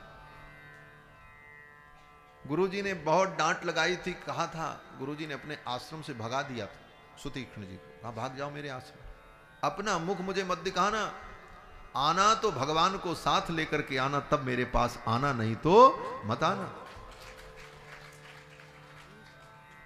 संत लोग एक कथा सुनाते हैं, अब वो कहीं लिखी है कि नहीं लिखी है इसके चक्कर में मैं नहीं पड़ा, लेकिन संतों के मुख से सुना है, इसलिए प्रामाणिक जरूर है, संतों की वाणी में विश्वास। कहते हैं सुतीक्ष्ण जी महाराज जब बालक थे तो अपने गुरु अगस्त मुनि की सेवा करते थे। एक दिन अगस्त मुनि को कहीं जाना था किसी कार्य से 1-2 दिन के लिए, तो उन्होंने भगवान की सेवा सुतीक्ष्ण जी को सौंप दी, शालग्राम भगवान की सेवा। बोले सेवा करना, स्नान कराना, भोग लगाना, हम 2 दिन में आ जाएंगे। अगस्त मुनि चले गए, सुतीक्ष्ण मुनि सेवा करते रहे, बालक थे। एक दिन जामुन खाने की इच्छा हुई, जामुन के फल पके हुए थे, वर्षा ऋतु थी, फल को कैसे तोड़े, कोई पत्थर नहीं मिल रहा था, चारों तरफ मिट्टी ही मिट्टी थी। तो सुतीक्ष्ण मुनि ने सोचा कि ये शालग्राम भगवान भी तो पत्थर के ही हैं, इन्हीं को मार करके फेंक करके फल तोड़ ले। शालग्राम भगवान को उठाया, मारा फल पे, जामुन का फल टूट करके नीचे गिरा, फल तो मिला लेकिन भगवान चले गए, जाकर के नदी में गिर गए, पानी में गिर गए कहीं। कितना सुंदर संकेत है कि संसार के फल को जब पाने के लिए व्यक्ति भगवान को साधन बनाता है तो फल तो उसे मिल जाता है, लेकिन भगवान बहुत दूर चले जाते हैं। भगवान को कभी संसार के फल को पाने का साधन नहीं बनाना, भगवान को साध्य बनाओ। समस्त धर्म कर्मों के पुण्यों के साध्य भगवान हैं, साधन साध्य राम पद नेहु। भगवान के चरणारविंद साधन और साध्य हैं। और जब भगवान को व्यक्ति साधन बना करके संसार के फल को चाहता है, फल तो मिलता है लेकिन साधन चला जाता है। फल मिला लेकिन भगवान चले गए।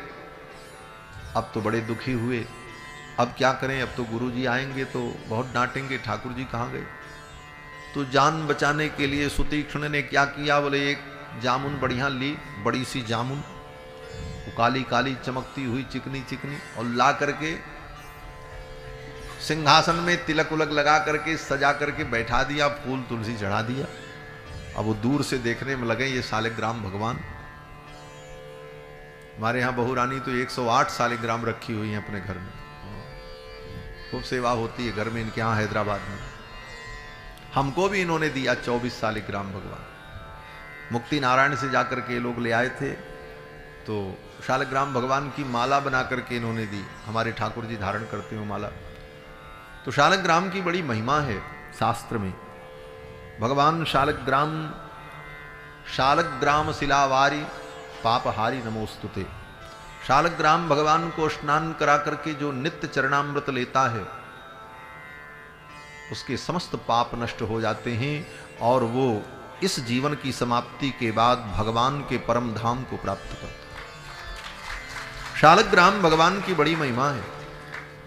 शालग्राम महात्म्य में लिखा है कि शालग्राम शिला यत्र यत्र द्वारावती शिला उभयोः संगमम यत्र मुक्तिस्तत्र न संशयः। जिसके घर में शालग्राम भगवान की शिला पूजित होती हो और गोमती चक्र द्वारिका का चक्र पूजित हो उसकी मुक्ति में कभी संदेह नहीं होता। शालिग्राम भगवान की ऐसी अपूर्व महिमा है। और शालिग्राम भगवान में कोई विधि नहीं है पूजा की। शालिग्राम भगवान को घर में ला करके आपको जैसे समझ में आवे वैसे ही पूजा कर लो, कोई नियम नहीं। करो तो बहुत नियम है, जितना करना चाहो करो, सब नियम है। लेकिन आपको कुछ नहीं आता तो कुछ मत करो। भगवान को ला करके रख करके रोज उनको स्नान करा करके चरणामृत ले लो, पानी में धो करके पी लो और जो कुछ घर में बने भोजन प्रसाद भगवान के सामने रख करके तुलसी डाल दो और भावना कर लो हे भगवान आपको समर्पित है। बस हो गई पूजा, इतनी पूजा। हमारे संत जन कहते हैं कि शालिग्राम की सेवा क्या है? बोले धो के पीवे और दिखा के खाए, संत कहें सो नरक न जाए। शालिग्राम भगवान को धो करके पी लिया, दिखा करके खा लिया, इतना ही से कल्याण हो जाता जी। शालिग्राम की ऐसी महिमा है। तो कहते हैं कि शालिग्राम भगवान की जगह पे लाके जामुन को रख दिया सुतीक्ष्ण जी ने। तब तक गुरु जी आए और गुरु जी ने आकर के जब सेवा की, सेवा करने बैठे, शालिग्राम भगवान को स्नान कराने लगे। जोर से ऐसे ऐसे मल मल करके स्नान कराया, ऐसे ऐसे मला। शालिग्राम भगवान को ऐसे ही मल करके स्नान कराना चाहिए, हाथ से, अंगूठे से कभी नहीं मलना चाहिए। शालिग्राम भगवान को अंगूठे से मल करके स्नान नहीं कराना। न अंगुष्ठैर मर्दयेत देवम, शालिग्राम महात्म्य में लिखा है कि अंगूठे से मल मल करके शालिग्राम भगवान को नहीं स्नान कराना चाहिए। तो ऐसे ही हाथ से गदोरी में रखकर दाहिने हाथ में बाएं हाथ से ऐसे ऐसे मालिश करनी चाहिए। अब महाराज गुरु जी ऐसे ऐसे मालिश कर रहे थे, वो कस के मालिश किए, बस वो छट से छटक गए शालिग्राम भगवान। वो तो जामुन थी, गूदा अलग बिया अलग। अब तो गुरु जी ने देखा रही ये क्या हो गया। बुलाया शिष्य को, सुतीक्ष्ण। हाँ गुरु जी, दौड़े दौड़े आए सुतीक्ष्ण। बोले अरे ये तूने क्या किया भगवान को? बोले क्या हुआ? बोले ये भगवान ऐसे ऐसे हो गए। तो सुतीक्ष्ण ने कहा महाराज हमारी कोई गलती नहीं, आप ही रोज रोज इनको स्नान कराते थे, भिगोते थे, धीरे धीरे गल गए भगवान। हमारी क्या गलती है? पुनी पुनी अच्छत पुनी पुनी पानी और ठाकुर सड़ गए हमका जानी। रोज रोज आप पानी अक्षत फूल चढ़ाते थे, ठाकुर जी सड़ गए, गल गए। अब तो सुतीक्ष्ण जी के इस उत्तर को सुनकर के गुरु जी को बड़ा क्रोध आया। अरे बदमाशी और ऊपर से इस प्रकार का बहाना। अब करते क्या? महात्मा थे, शिष्य ही है, उसको मार तो सकते। डांटा, बोले निकल जा मेरे आश्रम से। कि महात्मा लोग ज्यादा बिगड़ते तो यही करते, निकल जाओ हमारे आश्रम से, इससे ज्यादा और क्या हो सकता। महात्मा ने कहा निकल जाओ हमारे आश्रम से, अब मुंह मत दिखाना अपना, और तब लौट करके आना जब मेरे भगवान तुमको मिल जाए। सुतीक्ष्ण जी चले गए। इसी को गुरु आज्ञा मान ली, अब भगवान मिले तब मैं गुरु जी के पास जाऊं। और भगवान कैसे मिलेंगे? बोले भगवान तो तपस्या से मिलते हैं, साधना से मिलते हैं। और सुतीक्ष्ण जी तपस्या करने लगे और आज तक करते रहे। आज भगवान जब इनके द्वार पर आए तो भगवान को देखा, प्रसन्न हुए, बोले अब आपको हम लेकर के गुरु जी के पास चलेंगे। और गुरु जी के पास जब लेकर के अगस्त मुनि के पास गए, महाराज अगस्त मुनि ने भगवान का स्वागत किया है। अगस्त मुनि के आतिथ्य को भगवान ने स्वीकार किया। अगस्त मुनि ने भगवान को अनेक अस्त्र शस्त्र प्रदान किए, अनेक विद्याएं प्रदान की, क्योंकि अगस्त मुनि जानते हैं कि इन्हीं के द्वारा असुरों का संहार होगा, इसलिए असुरों के संहार के लिए अनेक अस्त्र शस्त्र प्रदान किए। और आगे की कथा का मैं वर्णन करूं उसके पहले श्री राम मंदिर रामलला देवस्थान ट्रस्ट के निर्माण कार्य में जिन लोगों ने सहयोग दिया है उनके नाम की घोषणा करने के लिए उद्घोषक महोदय आएंगे, उनकी उद्घोषणा को सुनेंगे। उसके बाद हम आगे के चरित्र का वर्णन करेंगे और कल की कथा सुबह 10 बजे से प्रारंभ होगी। आप समय से उपस्थित होंगे। कल समापन सत्र होगा और आज 15 मिनट और कथा का विषय शेष है। इस उद्घोषणा के बाद 15 मिनट में सारे विषय को पूर्ण करेंगे और तब रामायण जी की आरती होगी। जय श्री राम। शिल्पा देवी अग्रवाल हैदराबाद से जीर्णोद्धार के निमित्त 11,000 रुपये प्राप्त हुए हैं। श्री महेंद्र जी गुजर पूर्व विधायक जो कल पधारे थे नसीराबाद से, उनके द्वारा 5100 रुपये प्राप्त हुए हैं। श्री किशनलाल जी सोनी कोटपुतली निवासी, उनके द्वारा 2100 रुपये प्राप्त हुए हैं। श्री प्रहलाद जी बनेटीवाला से भी 2100 रुपये। श्री होतीराम जी पंडित वृंदावन वाले से 551 रुपये प्राप्त हुए हैं। हम इन सब के लिए भी मंगल कामना इस मंच से करते हैं। जय श्री राम। बोलो श्री सीतारामचंद्र भगवान की जय। जिन लोगों ने श्री तो देखिए एक पर्ची, जिन माताओं बहनों ने कलश यात्रा में कलश उठाया था, उनको हमने टोकन व्यवस्था के तहत टोकन दिए थे। ये कलश उनको समाप्ति के बाद दिए जाएंगे, तो कृपया अपने अपने टोकन अवश्य लेके आएं और साड़ी जो दी गई थी वो भी पहन के आएं, तो कार्यक्रम की भव्यता और सुंदरता में 4 चांद लगेंगे। जय श्री राम। श्री छाजूराम जी पूरणचंद जी अग्रवाल बड़नगर वाले हालहाबाद कोटपुतली के द्वारा भी 5100 रुपये जीर्णोद्धार के लिए प्राप्त हुए हैं। इनके लिए भी इस मंच से मंगल कामनाएं।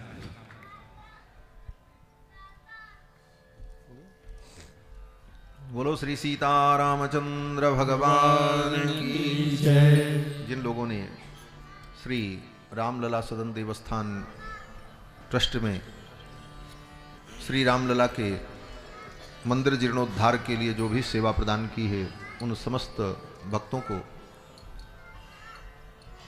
उन समस्त श्रद्धालुओं को ढेर सारी शुभकामनाएं, मंगल कामना और इस व्यासपीठ से आशीर्वाद, मंगल कामना।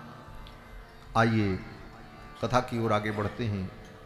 कुछ प्रश्नावली भी मेरे पास आई है, लेकिन इस प्रश्नावली के जितने प्रश्न हैं, 5 प्रश्न लगभग मिलाकर के एक ही प्रश्न बन जाते हैं।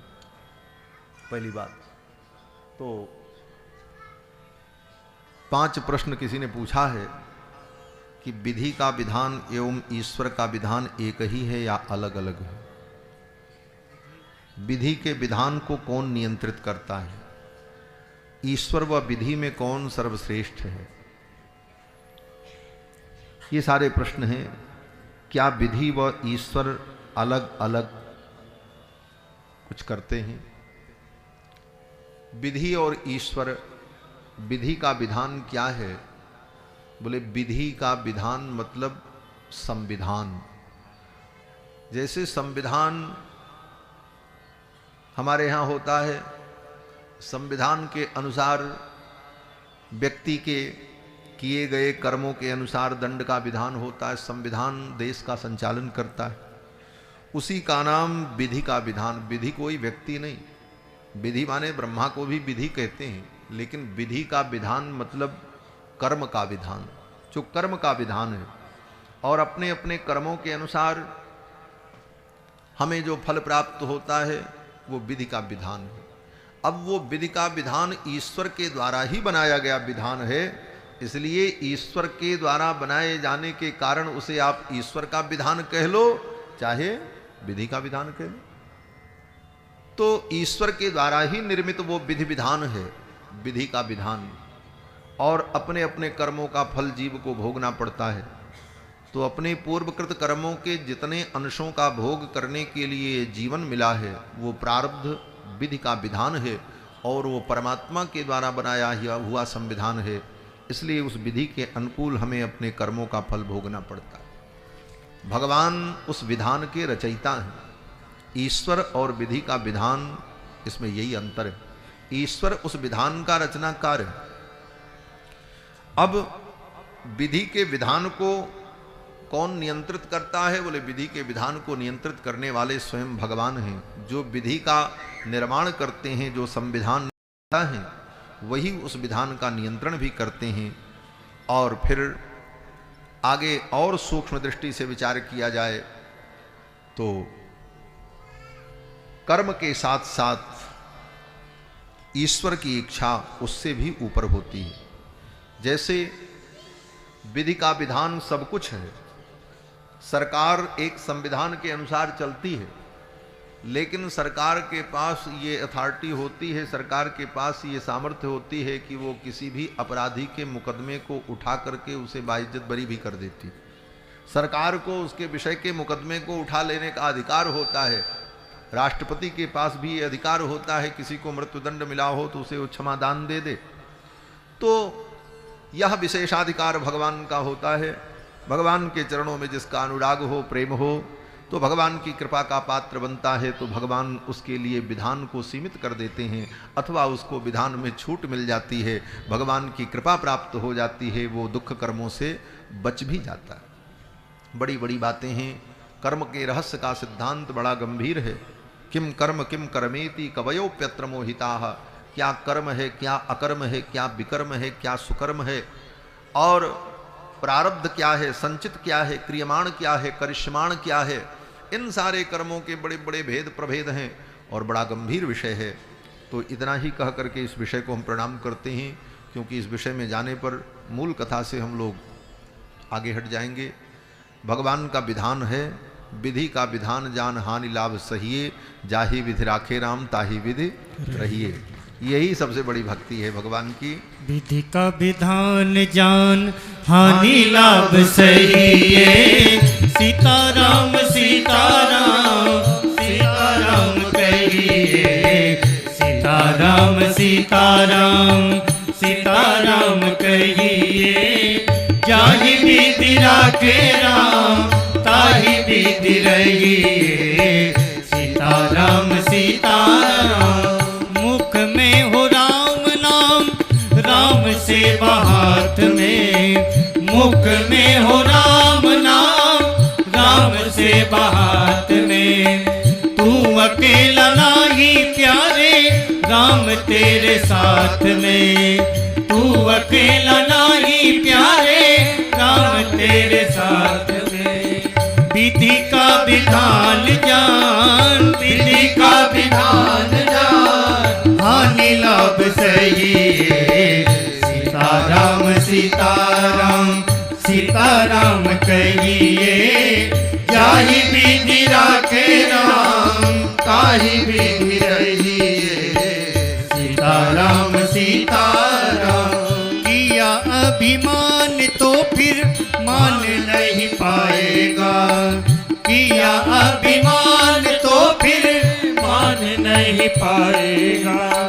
होगा वही प्यारे जो श्री राम जी को भाएगा, होगा वही प्यारे जो श्री राम जी को भाएगा। साधु संग राम रंग, साधु संग राम रंग, अंग अंग रंगिए, सीताराम सीताराम सीताराम कहिए। जाहि विधि राखे राम। इतने लोग बैठे हैं, लेकिन सीताराम की आवाज नीचे से यहाँ तक नहीं आ रही है हमारे। अरे बोल लो भाई। जीभ अपने वश में है, वो भी किराए पे तो लेनी नहीं है किसी से, है? अपनी है। और इसका उपयोग नहीं करोगे तो भगवान कहेंगे कि अब ये बोला नहीं तो अब इसको ऐसा बना दे बोलने लायक ही न रहे। इसीलिए मनुष्य जीवन में ही भगवान का नाम व्यक्ति ले सकता है। हाथी घोड़े पशु पक्षी भगवान का नाम नहीं ले पाते। क्यों? बोले उनकी जीभ में वो सामर्थ्य नहीं। इसलिए बड़ी श्रद्धा से और उच्च स्वर में पूरा पंडाल गुंजायमान हो जाए, ऐसा स्वर हो। सीताराम सीताराम सीताराम कहिए। जाहि विधि राखे राम ताहि विधि रहिए, सीताराम सीताराम सीताराम कहिए, जाहि विधि राखे राम ताहि विधि रहिए। सीताराम सीताराम। जिंदगी की डोर सौंप हाथ दीनानाथ के, जिंदगी की डोर सौंप हाथ दीनानाथ के। महलों में राखे चाहे झोपड़ी में बास दे, महलों में राखे चाहे झोपड़ी में बास दे। धन्यवाद निर्विवाद, धन्यवाद निर्विवाद। राम राम कहिए, सीताराम सीताराम सीताराम कहिए। जाहि विधि राखे राम ताहि विधि रहिए। सीताराम सीताराम। आशा एक राम जी से दूजी आशा छोड़ दे, आशा एक राम जी से दूजी आशा छोड़ दे। नाता एक राम जी से दूजा नाता तोड़ दे, नाता एक राम जी से दूजा नाता तोड़ दे। फल आशा त्याग शुभ, आशा त्याग शुभ। कर्म करते रहिए। सीताराम सीताराम सीताराम कहिए, जाहि विधि राखे राम ताहि विधि रहिए। सीताराम सीताराम सीताराम कहिए, जाहि विधि राखे राम ताहि विधि रहिए। सीताराम सीताराम सीताराम सीताराम सीताराम सीताराम। श्री सीतारामचंद्र भगवान की जय। श्री राधा कृष्ण भगवान की जय। श्री हनुमान जी महाराज की जय। जय जय सीताराम। जय श्री राम। 11,000 रुपए श्री बजरंग प्रसाद जी, नरेश कुमार जी मित्तल, पुरुषोत्तमपुरा वाले हालाबाद कोटपुतली के द्वारा प्राप्त हुए हैं। वाह, इनके लिए भी बहुत मंगल कामनाएं। धन्यवाद। श्री रामोतार जी अग्रवाल अलोरिया 501 रुपये, अशोक जी गुजर पाथरेडी 1100 रुपये, अर्जुन जी सिंघानिया हैदराबाद 2100 रुपये, भास्कर जी अजय जी हैदराबाद 2100 रुपये, श्री राजकुमार महेश जी किराना वाले से भी 5100 रुपये प्राप्त हुए हैं। उनके लिए भी बहुत मंगल कामनाएं। श्री भीम जी बंसल 500 रुपये, रतन ब्यूटी पार्लर 551 रुपये और घनश्याम दास गिरधारी लाल जी नारायणपुर वालों के द्वारा भी 5100 रुपये प्राप्त हुए हैं।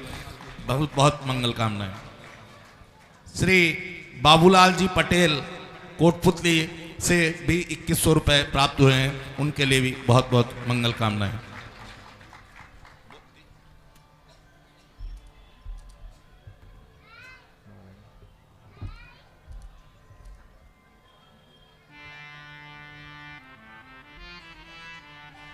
श्री सीतारामचंद्र भगवान की जय। जिन जिन महानुभावों ने भगवान श्री सीतारामचंद्र जी के श्री रामलला देवस्थान निर्माण में सहयोग प्रदान किया है, उन सभी लोगों को व्यासपीठ से मंगल कामना आशीर्वाद, उनका मंगल हो, उनके जीवन में भगवान की भक्ति बढ़े, यही आशीर्वाद है। क्योंकि भक्ति जीवन में हो तो सब हो जाता है। भक्ति में अद्भुत शक्ति है। भगवान की भक्ति से जीव को सारे सुख प्राप्त हो जाते हैं। तो मैं निवेदन कर रहा था कि श्री सुतीक्ष्ण जी महाराज भगवान को लेकर के अगस्त मुनि के यहाँ पहुँचे। अगस्त मुनि ने भगवान का स्वागत किया और अस्त्र शस्त्र प्रदान किए। और फिर अगस्त मुनि से ही भगवान ने पूछा कि हम कहाँ निवास करें। तो अगस्त मुनि ने कहा, यहीं से थोड़ी दूर पर गोदावरी नदी प्रवाहित होती है, वहाँ पर पंचवटी नाम का जो पवित्र स्थल है वहीं पर आप निवास करें, वो आपके लिए उत्तम होगा। अगस्त मुनि के द्वारा बताए जाने पर भगवान श्री राम पंचवटी आए और पंचवटी में भगवान ने अपनी कुटी बनाई और लक्ष्मण जी ने सुंदर कुटी तैयार कर दी। पंचवटी में भगवान गोदावरी के तट पर रहने लगे। वहीं पर गृद्धराज जटायु से भगवान की भेंट होती है। गीधराज से भेंट भई बहुविधि प्रीति बढ़ाई, गोदावरी निकट प्रभु रहे परन गृह छाई। पर्ण की कुटी बनाकर भगवान पंचवटी में रहते हैं। गृद्धराज जटायु से वहीं परिचय हुआ। गृद्धराज जटायु महाराज दशरथ जी के मित्र हैं। उस मैत्री संबंध को जब राम जी ने सुना तो राम जी ने अनुभव किया कि चलो, मेरे पिताजी नहीं रहे तो ये पिताजी के मित्र जो हैं ये भी पिता तुल्य ही हैं, इनका आशीर्वाद हमें प्राप्त होगा। और गृद्धराज जटायु ने भगवान को बहुत आशीर्वाद दिया। गृद्धराज जटायु ने कहा, रघुनंदन आप यहाँ सुखपूर्वक निवास करो, आप कहीं किसी कार्य से जाओगे भी, श्री जानकी अगर अकेले भी रहेंगी कुटी में तो चिंता की बात नहीं, मैं उनकी रक्षा करूंगा और हर प्रकार से मैं आपकी साथ संभार करूंगा। ऐसे अभिभावक को पाकर भगवान श्री रघुनंदन अभिभूत हो गए। रघुनंदन को लगा कि पिताजी की कृपा दृष्टि, उनके कर कमल की छाया छूटी तो गृद्धराज जटायु के कर कमल की छाया मुझे मिलेगी। यह सोचकर मन को संतोष हुआ और भगवान श्री राम सुखपूर्वक पंचवटी में रहने लगे। जब से भगवान पंचवटी में निवास करने लगे, वहां के जितने मुनि महात्मा थे उनके दुख बीत गए। सुखी भय मुनि बीती त्रासा, उनका त्रास, उनका दुख चला गया। सब निश्चिंत हो गए कि राम जी भी यहीं बगल में रहते हैं, अब कोई राक्षस यहां नहीं आएगा, किसी राक्षस की हिम्मत नहीं। और इस प्रकार भगवान पंचवटी में निवास करते हैं। अब आगे प्रसंग आएगा कि शूर्पणखा आती है और शूर्पणखा ने जो कुछ नाटक किया, उस नाटक के कारण रावण से शत्रुता होती है और फिर उस शत्रुता के कारण राम जी असुरों का संहार करते हैं। आगे तो सब लड़ाई वाला ही प्रसंग है, मार धाड़। अब तो बहाना ढूंढना है भगवान को, किसी बहाने रावण से दो दो हाथ हो जाए, तभी इन असुरों का संहार होगा। और उसकी योजना भगवान ने बनाई। पंचवटी में शूर्पणखा आती है, घूमते घूमते कहीं से आई वो, और आकर के गोदावरी के तट पर भगवान के चरण चिन्ह को देखा और चरण चिन्ह को देखकर शूर्पणखा उन चरण चिन्हों को देखते देखते राम जी के पास आ जाती और फिर राम जी के स्वरूप को देखकर मोहित होती, कहती है महाराज मुझसे विवाह कर लो। तो सम पुरुष न मोसम नारी, यह संजोग विधि रचा बिचारी।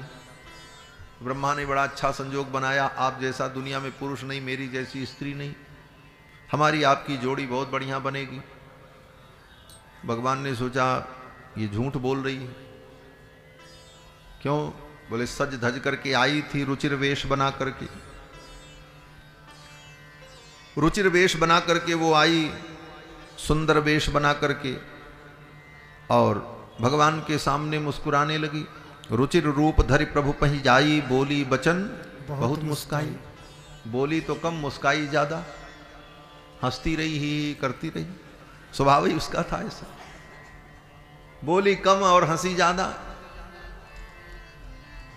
तो भगवान जान गए कि ये बड़ी दुष्टा है और वेश बदल करके आई थी। अपने असली रूप में आती तो भगवान उसके ऊपर कृपा भी करते, लेकिन भगवान को धोखा देने के लिए, अपने दोष को छिपाने के लिए रुचिर वेश बनाया। भगवान तो सब जान गए। तरुणम दारुणी वृद्धा, और वो कितनी उम्र की है? महर्षि वाल्मीकि कहते हैं दारुणा वृद्धा, बड़ी उम्र दराज है महाराज। रावण की जितनी उम्र है उतनी उम्र उसकी भी है, कई 1000 वर्ष की है बड़ी। और सज धज करके आ गई वेश बदल करके, बोले ब्याह करेंगे। राम जी ने सोचा इससे क्या ब्याह करें, कहीं दूर दूर तक कोई समता ही नहीं है। महर्षि वाल्मीकि ने तो दोनों की बड़ी तुलना की है। क्या तुलना की? बोले महर्षि वाल्मीकि लिखते हैं राम जी के केस कितने सुंदर हैं, और इसके केस बोले ताम्र मूर्धजा, जैसे तांबे के तार मोटे मोटे, तांबे के तार जैसे होते हैं, लाल लाल, और कलर भी तांबे वाला ही था। क्यों, विदेशी महिला थी ना, विदेशियों के बाल भी अक्सर लाल ही लाल होते हैं, देखा तो विदेशी महिला थी तो बाल भी वैसे ही थे। और ताम्र मूर्धजा,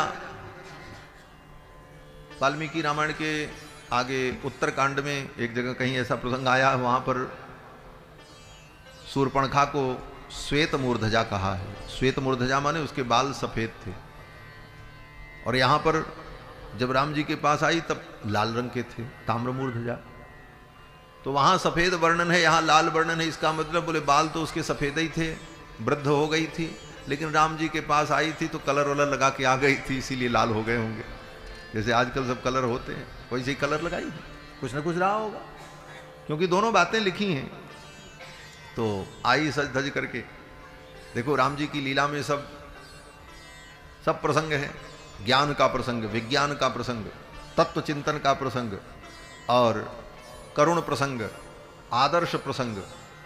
तो इतने बड़े नाटक में राम जी के सब प्रकार के प्रसंग हैं, तो कुछ कॉमेडी भी होनी चाहिए, कुछ हास्य रस भी होना चाहिए। तो भगवान ने सोचा चलो हास्य रस का संचार करने के लिए शूर्पणखा ही आ जाए, और शूर्पणखा आई और वो इसी का मूल प्रतीक बन गई। आई महाराज, शूर्पणखा ने कहा आप ब्याह कर लो, मेरे अनुरूप दुनिया में कोई पुरुष नहीं है, आप ही मुझे एक पसंद आए, आपको देख करके मेरा मन पूरा पूरा तो नहीं, कुछ कुछ तैयार हुआ, मन माना कछ तुम ही निहारी, पूरा नहीं कछ, थोड़ा मन तैयार हुआ कि आपसे शादी कर लें तो शायद निर्वाह हो जाए। तो राम जी ने तो मना कर दिया, बोले मैं तो नहीं कर सकता, मेरे भाई से पूछ लो। तुरंत उसने अपना निर्णय बदल दिया, लक्ष्मण जी के पास आ गए, और राम जी ने कहा एक सेकंड में इसने अपना निर्णय बदला है, ये तो बहुत धोखेबाज हो। लक्ष्मण जी ने भी सोचा कि अभी एक क्षण पहले तो कह रही थी कि मैं आपसे ब्याह करूंगी, और एक क्षण में इसने अपना निर्णय बदल दिया। तो जिसका निर्णय हर क्षण बदलता हो उस व्यक्ति की स्थिति ठीक नहीं। जिसकी मनः स्थिति ऐसी हो, पल भर में ज्ञानी, पल भर में भोगी, बदलता जो क्षण क्षण में वृत्ति अपनी, कभी अपने मन के भरोसे न रहना, ये मन बड़ा विचित्र। इसका मन तो एक क्षण में ही बदल गया। और लक्ष्मण जी के पास आई तो लक्ष्मण जी ने कहा देखो मुझसे तो तुम ब्याह मत करो। शूर्पणखा ने कहा क्यों?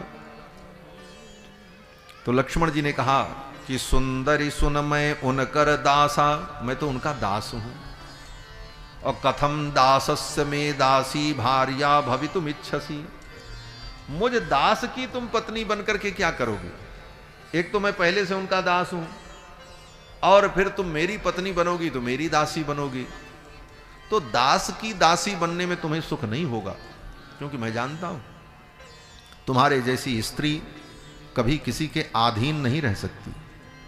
पराधीन नहीं तोर सुपासा, तुम्हारे जैसी स्त्री को पराधीनता प्रिय नहीं है, तुम्हारी जैसी स्त्रियों को तो स्वतंत्रता प्रिय है। स्वतंत्रता स्त्री के लिए दुर्गुण माना गया। जिस स्त्री को स्वतंत्रता प्रिय हो वह स्त्री हमारे यहां सम्माननीय नहीं मानी गई। लक्ष्मण जी कहते हैं तुम्हारी जैसी स्त्री तो स्वतंत्र रहना चाहती हैं, पराधीनता उन्हें स्वीकार नहीं। पराधीन नहीं तोर सुपासा, इसलिए तुम ऐसा करो कि उन्हीं के पास जाओ। प्रभु समर्थ कौशलपुर राजा, वो अयोध्या के राजा हैं, और राजे लोग तो राजे महाराजे लोग कितने ब्याह कर ले, हमारे बाबूजी जी किए थे 350 ब्याह, तो ये भी कर लेंगे, इनके लिए कोई आपत्ति नहीं, आप तो उनके पास जाओ। शूर्पणखा को राम जी के पास भेजा, फिर वो आई राम जी। राम जी ने सोचा ये तो बड़ी निर्लज्ज है। अब राम जी ने देखा तो राम जी ने मना फिर कर दिया, बोले नहीं नहीं हम तुमसे ब्याह नहीं करेंगे, हम तो एक पत्नी व्रत हैं। तब उसने सोचा कि ये ब्याह क्यों नहीं करते, ये अपने पत्नी से डरते हैं, अथवा अपने भाई से डरते हैं कि भाई कुछ कहेगा विरोध करेगा। तो अपने मन से कल्पना कर ली शूर्पणखा ने। शूर्पणखा ने कहा देखो मैं जान गई, आप अपनी पत्नी सीता से डरते हो और लक्ष्मण से संकोच कर रहे हो, तो इनकी चिंता मत करो, आप ब्याह करने को तैयार हो जाओ, इनको तो हम नाश्ता कर लेंगे दोनों को, हाँ इनको खा जाएंगे, इनको तो हम खत्म कर देंगे, इनका टेंशन मत लो, इनको तो मैं 2 दिन में निपटा दूंगी। ऐसी बहू घर में आवे जो पहले ही खा जाए सबको, देवर को खा ले, बाप को खा ले, सास को खा ले, और कहे सबको खा करके तब तुमको टेंशन मुक्त करेंगे। बोले वो तो महा टेंशन है। तो ठाकुर जी ने सोचा ये जो आते ही सबको खाने को तैयार, इससे ब्याह करना ठीक। भगवान ने इशारा किया लक्ष्मण जी की ओर, इसका नाक कान काट दो। लक्ष्मण जी ने सोचा आप कैसे करें, प्रभु की आज्ञा का तो पालन करना ही। भगवान लक्ष्मण जी ने इशारा किया, बोले इधर आओ। आई, बोले क्या बात? बोले तुम ब्याह करना चाहते? बोले हाँ। लक्ष्मण जी ने कहा हम तैयार हैं, चलो। शूर्पणखा ने कहा ठीक है, वो नहीं तो तुम ही सही, कोई तो मिले, किसी से कर ले, दोनों अच्छे ही हो। हाँ, क्योंकि दोनों भगवान के स्वरूप नहीं, राम लक्ष्मण दोनों का स्वरूप शूर्पणखा को मन में भा गया था। क्योंकि शूर्पणखा ने जब भी वर्णन किया, खरदूषण से भी कहा तो यही कहा, तरुणौ रूप संपन्नौ, वो दोनों बड़े सुंदर हैं, 2 वचन का प्रयोग किया हर जगह। तरुणौ रूप संपन्नौ सुकुमारौ महाबलौ पुंडरीक विशालाक्षौ चीर कृष्णा जिनाम्बरौ, सब जगह दोनों का प्रयोग करती है 2 वचन का। इसका मतलब वो राम जी भी उसको पसंद थे और लक्ष्मण जी। बोले ठीक है, लक्ष्मण के साथ ही हो जाए शादी। लक्ष्मण जी ने कहा शादी तो हो जाएगी, लेकिन विवाह में तो कुछ विधि होती। बोले क्या विधि होती? तो लक्ष्मण जी ने कहा कि विवाह की अनेक विधियां हैं, तुमने अभी तक जो विधि देखी है, तुमने तो केवल राक्षस विधि देखी है, क्योंकि तुम राक्षस कुल की हो। और राक्षस विधि में क्या होता? बोले न दूल्हे को मोर पहनाया जाता है, न दुल्हन को मोर पहनाया जाता है। राक्षस विधि में तो दुल्हा जाकर के दुल्हन का हरण कर ले, अथवा दुल्हन ही दुल्हा का हरण कर ले जाए, ऐसा भी हो जाए, और फिर ब्याह हो जाए। बोले ये राक्षस विधि।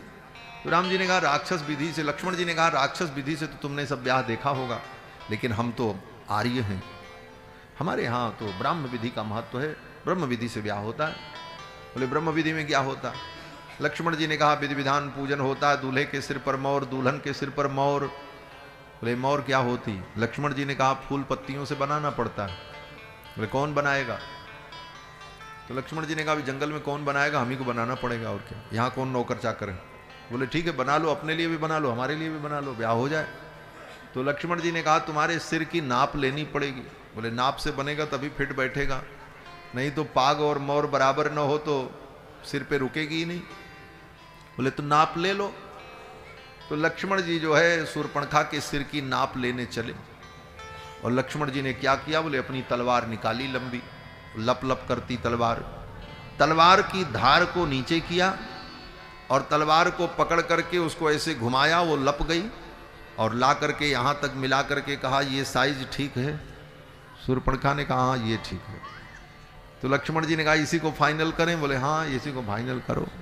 तो यहाँ तक ला करके तलवार को लक्ष्मण जी ने सटाया और धार नीचे कर दी तलवार की, एक बार में मारा ऐसे खच्च से, तो नाक कान तीनों साफ हो गए। लक्ष्मण अति लाघव सो नाक कान बिलुकीन, लक्ष्मण अति लाघव सो नाक कान बिलुकीन, ताके कर रावण कह मनो चुनौती दीन, ताके कर रावण कहो मनो चुनौती दीन, नाक कान बिलु भई बिकरारा, नाक कान बिलु भई बिकरारा, जनु सब सैल के रुके धारा, जनु सब सैल के रुके धारा, खरदूषण पह गई बिल पाता, खरदूषण पह गई बिल पाता, दिग दिग तब पौरुष बल भ्राता, दिग दिग तब पौरुष बल भ्राता। शूर्पणखा के नाक कान को लक्ष्मण जी ने साफ कर दिया। नाक कान जब कट गया तो महाराज चिल्लाती हुई भगी वहां से, कान नाक बिनु भई बिकरार। नाक कान दोनों काट लिया। गोस्वामी जी महाराज कहते हैं ताके कर रावण कह मनो चुनौती दीन। शूर्पणखा के नाक कान को काट करके भगवान ने मानो रावण को चुनौती दे दी। ये रावण को चुनौती ही। अब शूर्पणखा जाएगी, खरदूषण से कहेगी, खरदूषण आएंगे और फिर कल अंतिम दिन है, धमाधम सब साफ हो जाएंगे। और क्या, जितने भी हैं खरदूषण, कुंभकर्ण, मेघनाथ, रावण, साहब, राम जी तो सबको निपटा देंगे कल। तो कल की कथा दिन में 10 बजे से 1 बजे तक प्रातःकालीन सत्र में, क्योंकि कल भंडारा प्रसादी भी है। तो आज बस इतना ही। आइए भगवान नाम संकीर्तन कर लें, उसके बाद रामायण जी की आरती। सीताराम राम राम सीताराम राम राम सीताराम राम राम सीताराम सीताराम राम राम सीताराम राम राम सीताराम राम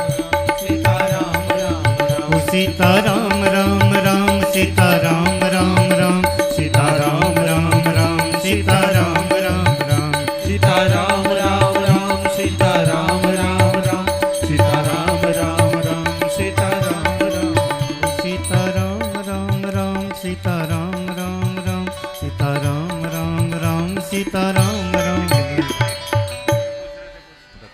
बोलो श्री सीतारामचंद्र भगवान की जय। जय सीताराम।